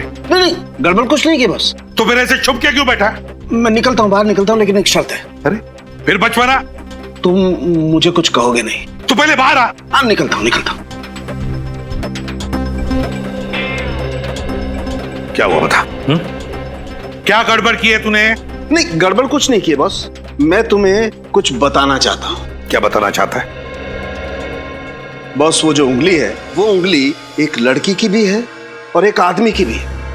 क्या बात कर रहे हैं साळुंखे साहब? एक उंगली तो एक ही इंसान की हो सकती है ना। अब ये उंगली एक आदमी और एक लड़की दोनों की कैसे हो सकती है? वो इसलिए रजत, ये पूरी की पूरी उंगली है तो पुनीत जी की, लेकिन उस पर जो नाखून लगा हुआ है वो है किरण का। ये उंगली है पुनीत की, पर नाखून लगा है किरण का। मतलब तुम्हारे कहने का मतलब है कि नेल ग्राफ्टिंग किया है? एग्जैक्टली बॉस, यही मैं कहना चाहता हूँ बॉस। ये जो उंगली थी, ये कुचली हुई थी, और इस कुचली हुई उंगली पर किसी का नेल ग्राफ्ट किया गया है। नेल ग्राफ्टिंग का मतलब है अगर नाखून टूट जाए तो उसकी जगह पे ऑपरेशन के जरिए किसी और का नाखून लगवाना। अरे वाह, आज सूरज किधर से निकला भाई?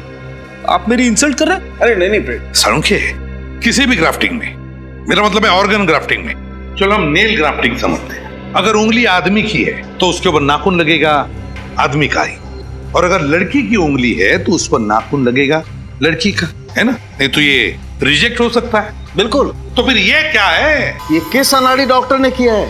ऐसा तो कहीं होता ही नहीं है। मगर जो कुछ भी हुआ है आरके हॉस्पिटल में ही हुआ है, क्योंकि पुनीत भी गया था आरके हॉस्पिटल में, और किरण की लाश भी मॉर्ग में थी आरके हॉस्पिटल में। तो गड़बड़ जो कुछ भी है उस आरके हॉस्पिटल में ही है। जी कहिए। मैं सीआईडी से हूँ। पुनीत जी के बारे में आपसे कुछ पूछताछ करनी है। पुनीत? कौन पुनीत जी? राहुल के पिताजी, ये राहुल। कुछ याद आया आपको? ये अपने पिता के इलाज के लिए आपसे विनती करता रहा, और इसी बीच पुनीत जी हॉस्पिटल से गायब हो गए। अच्छा, राहुल के पिताजी, इनकी बात कर रहे हैं आप? सर, वो हॉस्पिटल से कहाँ चले गए किसी को कुछ पता नहीं चला। कमाल है, कैसा हॉस्पिटल है? एक घायल मरीज यहाँ से गायब हो जाता है और किसी को कुछ पता नहीं चलता। सर, पहले तो मुझे लगा कि वो मजाक कर रहा था, लेकिन जब बाद में पता चला तो सचमुच सर मुझे बहुत बुरा लगा। नहीं साहब, मैंने नहीं देखा। वो आदमी कहाँ गया? तुमने कुछ देखा कैसे नहीं? एक आदमी हॉस्पिटल से अचानक गायब हो जाता है और तुम कहते हो कि तुमने कुछ देखा ही नहीं। पुनीत जी के हाथों से खून बह रहा था, वो दर्द से करा रहे थे और किसी ने कुछ देखा ही नहीं। कमाल है साहब। मैं बिल्कुल आपसे सच कह रहा हूँ। मैंने उन्हें अंदर आते हुए तो देखा था, पर बाहर जाते नहीं। वो इस गेट से बाहर नहीं गए। अगर इस गेट से बाहर नहीं गए तो क्या हॉस्पिटल में कोई और भी रास्ता क्या बाहर निकलने का? हाँ साहब, शायद वो दूसरे गेट से गए होंगे। दूसरे गेट से? अच्छा, उस गेट पे कोई वॉचमैन रहता है? जी साहब, वहाँ रघु नाम का वॉचमैन बैठता है। अच्छा, वो गेट किस तरफ है? साहब, उस तरफ है। तो आपने भी उस घायल आदमी को यहाँ से जाते हुए नहीं देखा? जी नहीं। कमाल है। एक्सक्यूज मी, मेरा नाम सारिका है। मेरे डॉक्टर राकेश कल अपॉइंटमेंट है नेल ग्राफ्टिंग के लिए। 1 मिनट में। हेलो डॉक्टर, मैं सारिका आई आपसे मिलने के लिए। ओके डॉक्टर, आप जा सकती हैं। Thank you. यहाँ नेल ग्राफ्टिंग भी होती है? जी हाँ, नेल ग्राफ्टिंग होती है यहाँ पे। हो, लगता है पुनीत जी का ऑपरेशन यहीं हुआ होगा। आशा, कुछ पता चला? सर, नेल ग्राफ्टिंग का ऑपरेशन इस हॉस्पिटल में किया जाता है। इसका मतलब जो कुछ भी हुआ है इस हॉस्पिटल में ही हुआ होगा। हो सकता है सर। हाँ निखिल, ओके ठीक है, तुम हॉस्पिटल के पीछे वाले गेट पे रहो, मैं मिलता हूँ। तुम लोग जरा नेल ग्राफ्टिंग एक्सपर्ट से बात कर लो, मैं अभी आता हूँ। हाँ निखिल। सर, ये रघु हैं। उस दिन गेट पे ड्यूटी पे यही थे, अभी सो रहे हैं। सर, लगता है हमारे देश के आधे वॉचमैन को ही बीमारी है ड्यूटी पे सोने की। ये बीमारी कम हो जाएगी तो जुर्म भी कम हो जाएंगे। हटाओ इसे। हट हट। क्या यार, इतना अच्छा सपना देख रहा था, तुमने बेवजह जगा दिया। अच्छा, क्या देख रहे थे सपने में आप? देख रहा था मैं हमारे देश के क्रिकेट टीम का कैप्टन बन गया। मैच चल रहा है और आखिरी बॉल पर जीतने के लिए 6 रन चाहिए। मैच खत्म। सीआईडी। माफ करना साहब। ड्यूटी पे सोता है? सोने की पुरानी बीमारी है साहब, छूटती नहीं। अगर फिर से ड्यूटी पे सोया ना तो सीधा जेल में जाएगा, समझा? नहीं साहब, दोबारा ऐसी गलती नहीं करूंगा। अच्छा ये बता, अभी 2-4 दिन पहले इस गेट से किसी बुजुर्ग आदमी को जाते हुए देखा जिनके दोनों हाथ से खून बह रहा था? हाँ साहब, उसे कैसे भूल सकता हूँ मैं। कहाँ जा रहे हैं? अपना इलाज करवाइए ना। आपके हाथ में तो खून भरा है। अरे बाहर एक ऐसी बीमारी फैल सकती है। मुझे कुछ नहीं काम याद आ गया। मैं बाद में आऊंगा। उसके बाद वो दाएं तरफ की ओर चला गया था। दाएं तरफ? दाएं तरफ क्या? दाएं तरफ शायद ऑटो स्टैंड की तरफ चला गया होगा वो। इधर आगे ऑटो स्टैंड है क्या? हाँ साहब। ठीक है, चलो देखते हैं। अरे सुनो, यहाँ इधर पीछे हॉस्पिटल से 2-3 दिन पहले एक आदमी आया था जिसके दोनों हाथ से खून बह रहा था। उसको तुमने देखा था क्या? नहीं, मैंने नहीं देखा। अरे सुनो भाई साहब, ये सामने वाली हॉस्पिटल से 2-3 दिन पहले एक आदमी आया था जिसके दोनों हाथों से खून बह रहा था। कहीं छोड़ा उसे अपने ऑटो में? अरे सुनो भाई साहब। जी साहब। ये सामने वाले हॉस्पिटल से 2-3 दिन पहले एक आदमी आया था जिसके दोनों हाथों से खून बह रहा था। उसे आपने अपने ऑटो में कहीं छोड़ा क्या? जी साहब, याद आया। मैंने तो उसे अपने ऑटो में बिठाया था साहब। उसके दोनों हाथों से इतना खून बह रहा था कि मेरी ऑटो के अंदर चारों तरफ खून ही खून हो गया। और शाम को मुझे ऑटो धोना भी पड़ा अपना। कहाँ छोड़ा? कहाँ था उस आदमी को तुमने? साहब याद आया, पुष्पा रोड के पीछे ना एक पुरानी झील है, वहां छोड़ा था उसको। सर, ऐसी हालत में एक आदमी इलाज कराने के बजाय पुरानी झील की तरफ क्यों जाएगा? ये बात तो है। जरूर कुछ ना कुछ होगा उस झील के पास में। अच्छा, जब उस आदमी को झील के पास छोड़ा था वहाँ पे कोई और आदमी भी था? नहीं साहब, वहाँ कोई नहीं था, बल्कि वो जगह ना एकदम सुनसान थी। मतलब जो कुछ भी हुआ है उस पुरानी झील के पास ही हुआ है। शायद किसी ने पुनीत को मार के उसमें डाल दिया और फिर उसकी उंगली उस झील के अंदर मछली के पेट तक पहुंच गई। मुझे कल तक तुम सबके असाइनमेंट्स चाहिए, ओके? सर प्लीज एक हफ्ता और दे दीजिए। नो जिमी, जिंदगी में डेडलाइन की कुछ अहमियत होती है, उसका पालन करना सीखो। अरे आप लोग? जी हम लोग सीआईडी से। सीआईडी? जी हाँ, सीआईडी। तुम लोग जाओ। कहिए, मैं आपकी क्या मदद कर सकता हूँ? इस हॉस्पिटल में नेल ग्राफ्टिंग एक्सपर्ट आप ही हैं ना? जी हाँ। तो आप ये बताएंगे कि किसी आदमी की उंगलियों पे औरत के नाखून लगाए जा सकते हैं? वैसे तो लगाए जा सकते हैं, लेकिन ऐसा कोई करता नहीं। हम यहाँ लड़के के हाथ में लड़के के और लड़कियों के हाथ में लड़कियों के ही नाखून लगाते हैं। तो फिर आपने पुनीत के हाथों पर किरण के नाखून क्यों लगाए? कौन पुनीत और किस किरण की बात कर रही हैं आप? हम इस पुनीत और इस किरण की बात कर रहे हैं। ये पुनीत है और ये किरण। कुछ याद आया आपको? अरे ये तो... जी हाँ, लाश की फोटो है। नहीं, मैं इन दोनों में से किसी को नहीं जानता। देखिए, आप झूठ मत बोलिए। ये पुनीत है जो अपने बेटे के साथ यहाँ पे आए थे, इनका एक्सीडेंट हुआ था। और ये किरण जो आपके हॉस्पिटल के मॉर्ग रूम में थी। देखिए, इस हॉस्पिटल में सैकड़ों मरीज होते हैं, मैं सबके नाम तो याद नहीं रख सकता। मैं आपके सवाल के जवाब में इतना ही कहूंगा कि मैंने ऐसी नेल ग्राफ्टिंग कभी नहीं की। आपने नहीं किया तो इस हॉस्पिटल में किसी और ने किया होगा। मगर मेरे अलावा कोई भी डॉक्टर इस हॉस्पिटल में नेल ग्राफ्टिंग करना जानता ही नहीं। लेकिन आपके स्टूडेंट्स तो जानते हैं ना? मेरे स्टूडेंट्स? जी हाँ, आपके स्टूडेंट्स।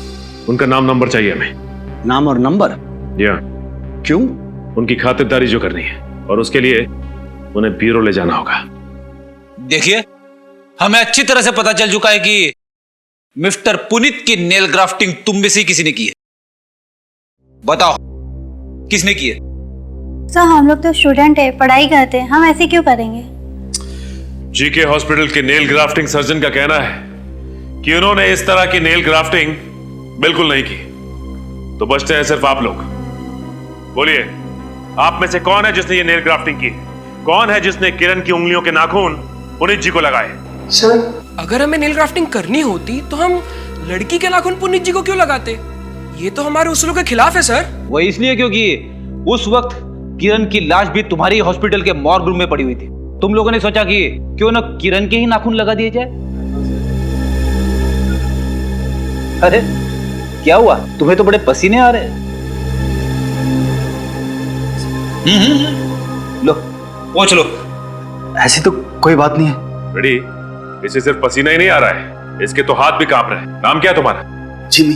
जिमी, कहीं ये नेल ग्राफ्टिंग तुम्ही ने तो नहीं की? नहीं सर। देखो जिमी, झूठ मत बोलो। झूठ बोलना भी एक अपराध है, समझे? सर माफ कर दो सर, गलती होगी। पुनीत अंकल की नेल ग्राफ्टिंग मैंने की थी। जिमी, तुम ऐसा कर भी कैसे सकते हो? मैं क्या करता, मैं मजबूर था।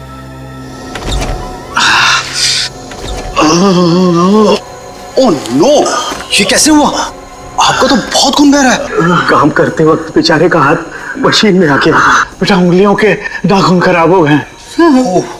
अंकल, अगर नाखून खराब हो गए हैं तो हो सकता है नेल ग्राफ्टिंग करानी पड़े। पर बेटा इसमें तो बहुत खर्च आएगा। देखो बेटे, ना तो इनकी इतनी हैसियत है और ना ही इनके बेटे राहुल की इतनी हैसियत जो लाखों रुपए के इलाज का खर्च उठा सके। देखिए अंकल, मैं 25-30 हजार तो दे सकता हूँ, लेकिन उससे ज्यादा नहीं बेटा, तुम गलत समझ रहे हो। हमें पैसे नहीं चाहिए। तुम्हें नेल ग्राफ्टिंग आती है ना? हाँ अंकल। बस बेटा, हम ये चाहते हैं कि तुम मेरी उंगलियों को नाखून लगा दो। नहीं अंकल, आप तो जानते हैं ना कि मैं पढ़ाई कर रहा हूँ, और अंकल मुझे ये सब करने की अनुमति नहीं है। नहीं बेटा, हमें पूरा विश्वास है कि तुम ये कर सकते हो। नहीं अंकल। हाँ बेटा, और फिर तुम डॉक्टर लोगों की भलाई के लिए तो बन रहे हो ना? हाँ अंकल, पर मना मत करना। अगर मेरा हाथ बेकार हो गया तो फिर मैं खर्चा कैसे चला पाऊंगा बेटा? ठीक है अंकल, मैं आपके लिए करूंगा, लेकिन अभी नहीं, रात को। और आप लोग पिछले दरवाजे से आना प्लीज अंकल। इसके बारे में किसी को पता ना चले। नहीं बेटा, किसी को भी पता नहीं चलेगा। इस बारे में राहुल को भी मत बताना। ठीक है अंकल, आप अपना ख्याल रखना। शुक्रिया बेटा। सर, पुनीत अंकल राहुल को ये बात इसलिए नहीं बताना चाहते थे क्योंकि वो जानते थे कि इलाज के लिए पैसा ना होने की बात सुनकर राहुल बहुत उदास हो जाएगा, डिप्रेस हो जाएगा। फिर भी तुमने ये गलत काम किया है। अपने डॉक्टरी ज्ञान का गलत फायदा उठाया तुमने। सर, मैं क्या करता? जिन हाथों ने मुझे बचपन में झूला झुलाया, चोट लगने पर मरहम लगाया, सर जिन हाथों ने मुझे भूख लगने पर खाना खिलाया, उन हाथों को खून से लहूलुहान कैसे छोड़ देता? सर, मैं पुनीत अंकल के साथ ऐसा कैसे कर सकता था सर? ठीक है, फिलहाल आप लोग जा सकते हैं। जरूरत पड़ने पर हम आपको फिर बुलाएंगे। जी सर। पुनीत जी हॉस्पिटल से सीधा पुरानी झील की तरफ गए थे। उन्हें अब झील के आसपास ही तलाशना होगा।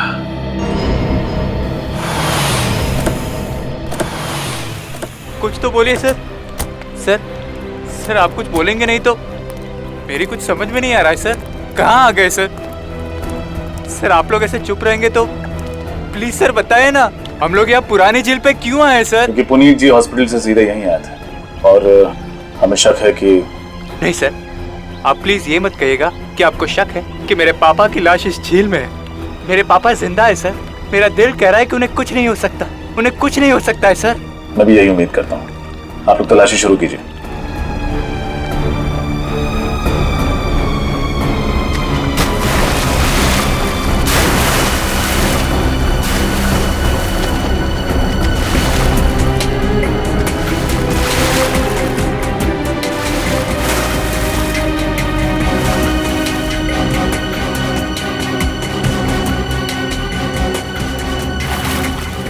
कुछ मिला क्या? सर कुछ भी नहीं है। मैंने कहा था ना सर, मेरे पापा बिल्कुल ठीक है। पापा बिल्कुल ठीक है। देखो राहुल, जब तक अच्छी से तलाशी नहीं ले लेते कुछ कहा नहीं जा सकता। ढूंढो और ढूंढो। सर चाकू मिला है। चाकू लेके आओ।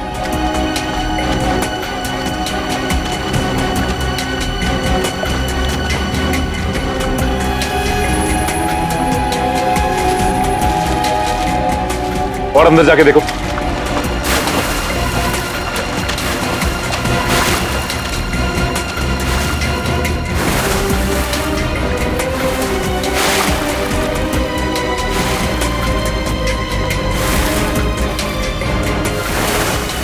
सर यहाँ लाश है सर। लाश?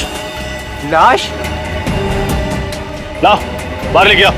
ए जल्दी आओ। चलो पकड़ो, लाश निकालो।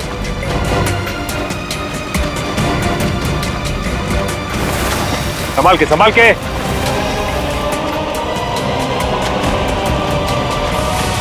पापा! पापा! ये नहीं हो सकता। आप मुझे छोड़ के नहीं जा सकते। संभालो अपने आप को। वादा कीजिए सर, जिस इंसान ने मेरे सर से मेरे पापा का साया हटाया है, आप उसे जिंदा नहीं छोड़ेंगे। प्लीज वादा कीजिए सर। मैं वादा करता हूँ, जिसने भी पुनीत जी की हत्या की है उसे सिर्फ और सिर्फ फांसी होगी।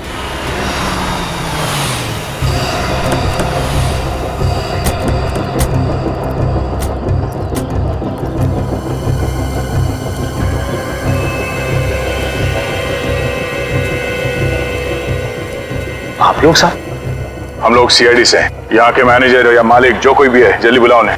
जी साहब।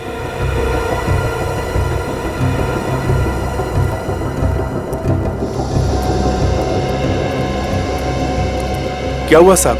मैं इस फैक्ट्री का मालिक हूँ, हरीश, और ये है यहाँ के मैनेजर दिलीप। मिस्टर हरीश, आपके फैक्ट्री में पुनीत नाम का एक आदमी काम करता था।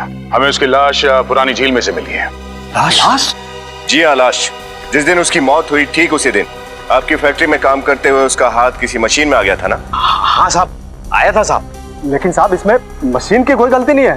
पुनीत खुद ही बहुत लापरवाही से काम करता था साहब। बिल्कुल नहीं साहब, हमने पुरानी मशीनें बदलने के लिए इन्हें कई बार कहा, इन्होंने एक भी नहीं सुनी। अब इसका नुकसान तो हम मजदूरों को उठाना पड़ता है साहब। साहब ये झूठ बोल रहा है। मेरे पास सारी मशीनों की रसीदें हैं, आप खुद चेक कर लीजिए। मशीनों को ज्यादा साल नहीं हुए। वो तो हम बाद में देख लेंगे। फिलहाल हम लोग यहाँ पे पुनीत के खून के बारे में जानने आए हैं। क्या पुनीत का खून हुआ? हाँ, खून। पहले किसी ने पुनीत को चाकू से मारा और फिर उसकी लाश को झील में फेंक दिया। पर साहब ऐसा क्यों करेगा कोई? और पुनीत की किसी के साथ कोई दुश्मनी भी नहीं थी। दुश्मनी थी ना, इस गगन के साथ। तब मुझसे? हाँ साहब, इस गगन ने पुनीत से 5,000 रुपए लिए थे और उसके बार बार समझाने के बावजूद भी ये उसके पैसे वापस नहीं कर रहा था। ये सच है साहब कि मैंने 5,000 रुपए पुनीत से उधार लिए थे, मगर 5,000 रुपयों के लिए मैं पुनीत का खून क्यों करूंगा? क्यों नहीं? तुमने सोचा होगा कि पुनीत को मारकर वो पैसे वापस लौटाने ही नहीं पड़ेंगे। ये क्या बकवास है? सरासर झूठ है साहब। मैंने इनके ऊपर इल्जाम लगाया ना साहब, तो ये लोग उल्टा मुझे ही फंसा रहे हैं साहब। अच्छा, पहले ये बताओ कि जब पुनीत गायब हुआ उस दिन उसका बर्ताव कैसा था? साहब वो काफी परेशान सा था और घबराया हुआ था साहब। परेशान था, घबराया हुआ था, क्यों? उसकी वजह तुमने जानने की कोशिश नहीं की? हाँ, मैंने उससे कई बार जानने की कोशिश की, लेकिन उसने मुझे कुछ नहीं बताया। आप लोगों को मालूम है पुनीत की परेशानी की वजह क्या थी? साहब पक्का तो नहीं मालूम, मगर शायद वो रमेश जी की वजह से परेशान होंगे। रमेश? कौन रमेश? वो साहब कोई नहीं साहब, कोई नहीं। देखो, अपने मालिक से डरने की कोई जरूरत नहीं है। जो भी बात है खोल के बोलो। साहब जिस दिन पुनीत जी गायब हुए थे उसके ठीक एक दिन पहले रमेश जी भी गायब हुए थे। रमेश गायब हो? ये रमेश यहाँ पे फैक्ट्री में काम करता था? जी साहब। आपने रमेश के गायब होने की रिपोर्ट नहीं लिखवाई पुलिस में? मैं लिखाने जा रहा था साहब, पर इन साहब ने मना कर दिया। साहब मैं घबरा गया था कि पुलिस के चक्कर में कहीं मेरी इस फैक्ट्री को ताला न लग जाए। ताला तो अब भी लगेगा आपके फैक्ट्री में। विनीत, फैक्ट्री को सील कर दो। Yes sir. यहाँ तब तक काम नहीं होगा जब तक हम इस केस के जड़ तक नहीं पहुंच जाते हैं, समझे? अरे साहब ऐसा मत कीजिए, इस फैक्ट्री से कई मजदूरों के घर चलते हैं। क्यों मालिक, आज हमारे घरों की बड़ी फिक्र हो रही है? नहीं गगन, तुझे तो मैं बाद में देख लूंगा। हाँ देख लेना। जरूर इस पुनीत के खून का राज रमेश के साथ जुड़ा हुआ है।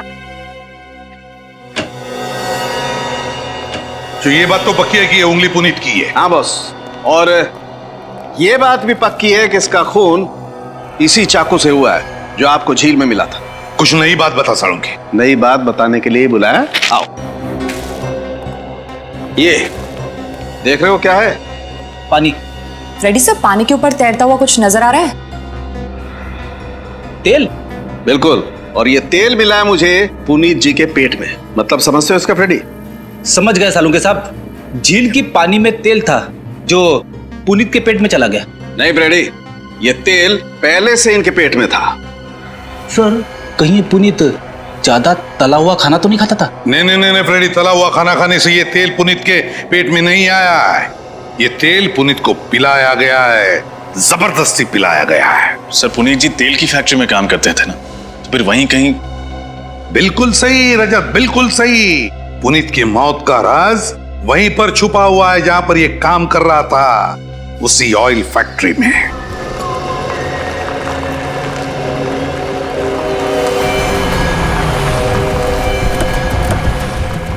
विनीत, तुम यहाँ पे देखो, मैं वहां देखता हूं।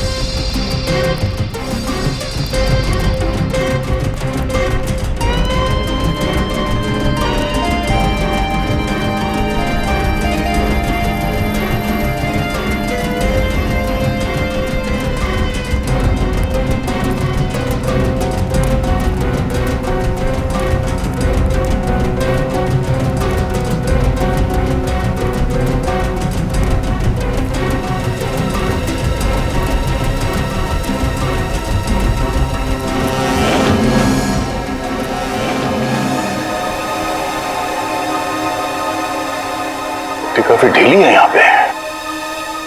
विनीत!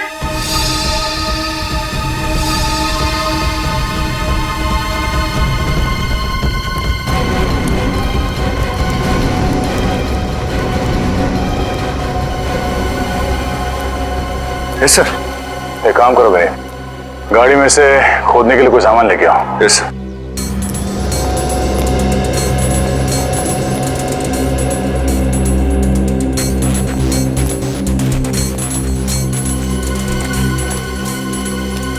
प्लीज खोदना शुरू करो।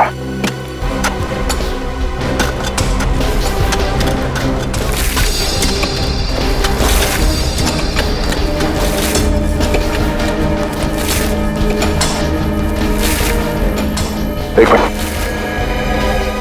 हाथ से हटाओ। एक काम करो विनीत, इस ऑयल फैक्ट्री के मालिक और यहाँ के वर्कर्स, उन सबको यहाँ पे बुलाओ। Yes sir.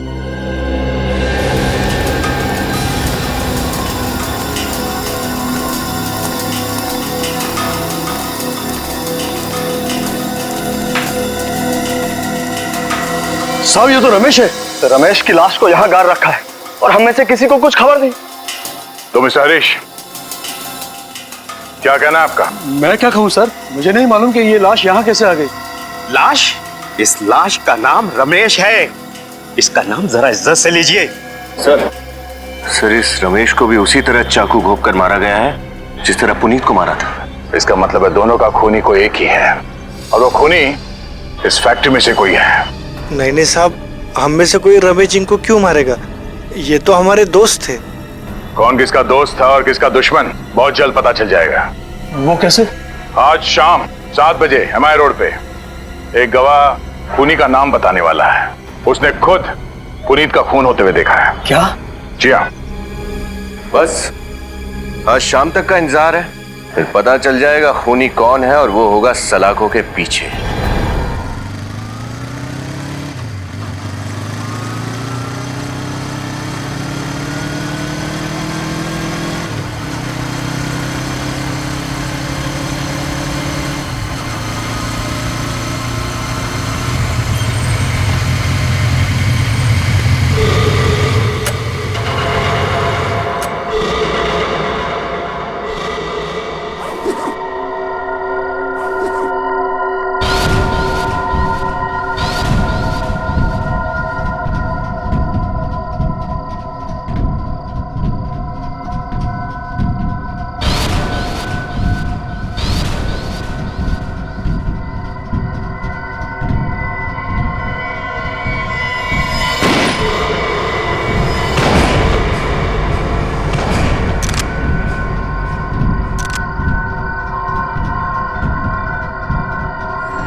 अरे तुम?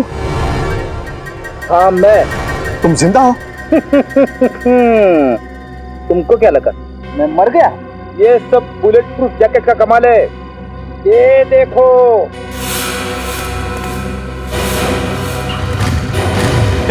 रुक जा!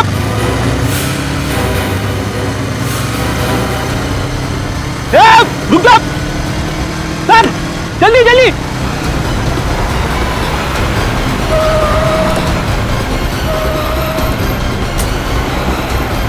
ये आदमी हाथ से छूटना नहीं चाहिए।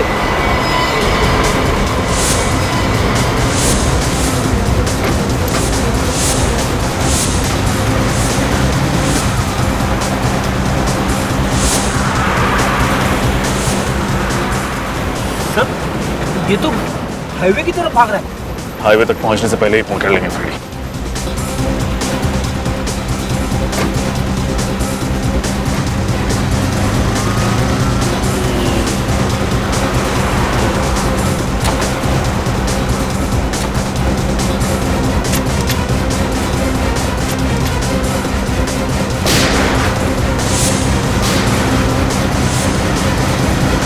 तेरी तो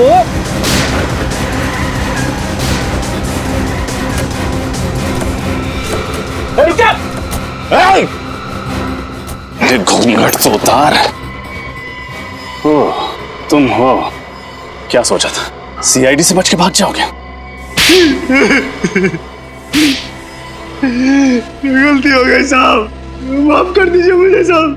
दो खून हो गए साहब। चुप! दो खून करने को तुम गलती कहते हो? गलती! बहुत बड़ा जुर्म किया है तुमने।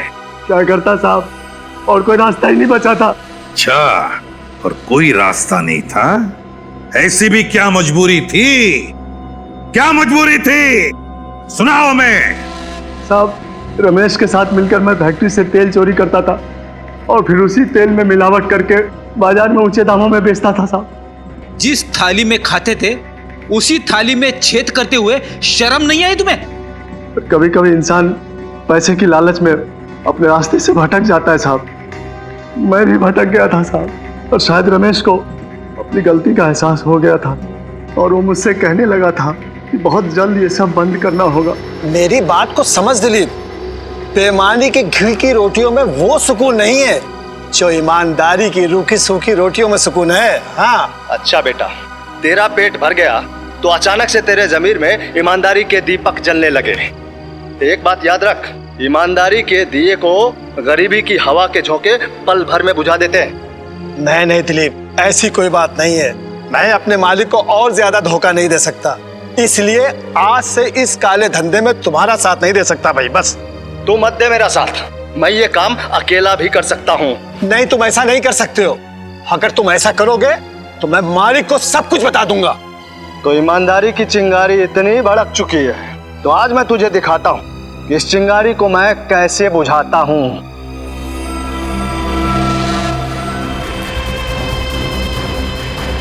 जल्दी खोलो, जल्दी करो। कोई देख लिया तो मुसीबत हो जाएगी। जल्दी करो, इधर से खोदो, खींचो इसे।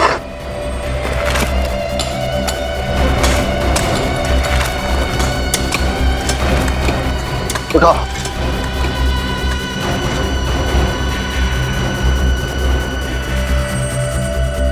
डाल दो। कोई देख लेगा तो मुसीबत हो जाएगी। मैंने देख भी लिया है और सुन भी लिया है। मैं रमेश की कुर्बानी हुई बर्बाद नहीं होने दूंगा। तुम लोग अपने आप को कानून के हवाले कर दो, वरना क्या कर लोगे? अगर तुमने अपना मुंह किसी के सामने खोला तो तुम्हें भी यहीं सुला दूंगा इसके साथ। मैं तुम लोगों से डरने वाला नहीं हूं। तुम लोग आज ही अपने आप को सीआईडी के हवाले कर दो, वरना मैं खुद सीआईडी को फोन लगाऊंगा। पुनीत, मैं तुम्हें मुंह मांगी कीमत दूंगा, सोच लो, वरना तुम्हारा भी एक बेटा है ना।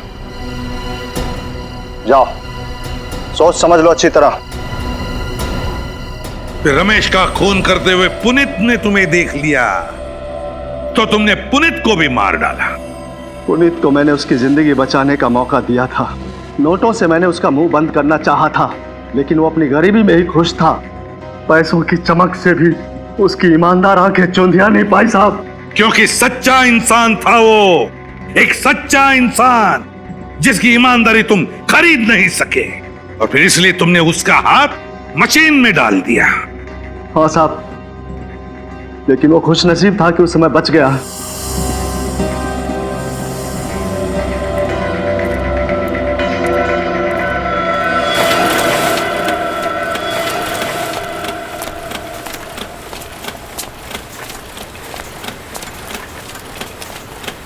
पुनीत, तो फिर क्या सोचा तुमने? सोच लिया मैंने, मैं सीआईडी के पास जाऊंगा।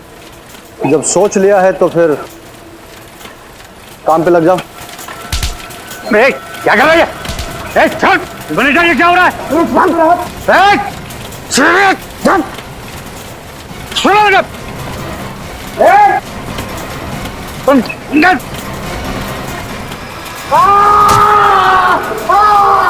चलो चलो, भागो, छोड़ दो, भागो।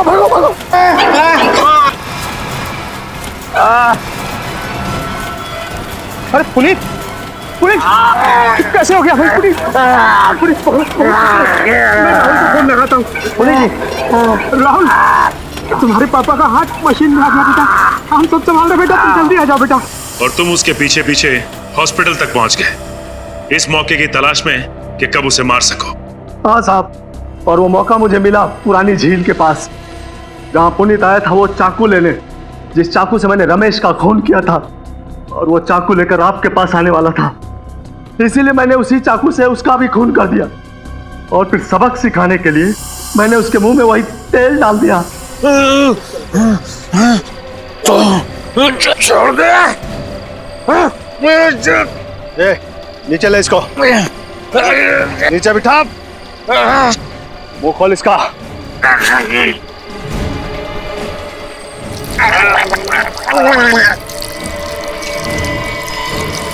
और उसी तेल ने तुम्हें पकड़वा दिया, तुम्हारे जुर्म की पूरी दास्तां कह दी उस तेल ने।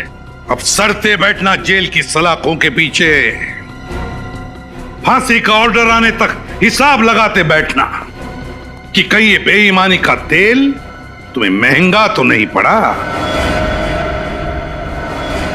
इस तरह के और भी एपिसोड देखने के लिए हमारे चैनल को सब्सक्राइब करें और बेल आइकन दबाना ना भूलें।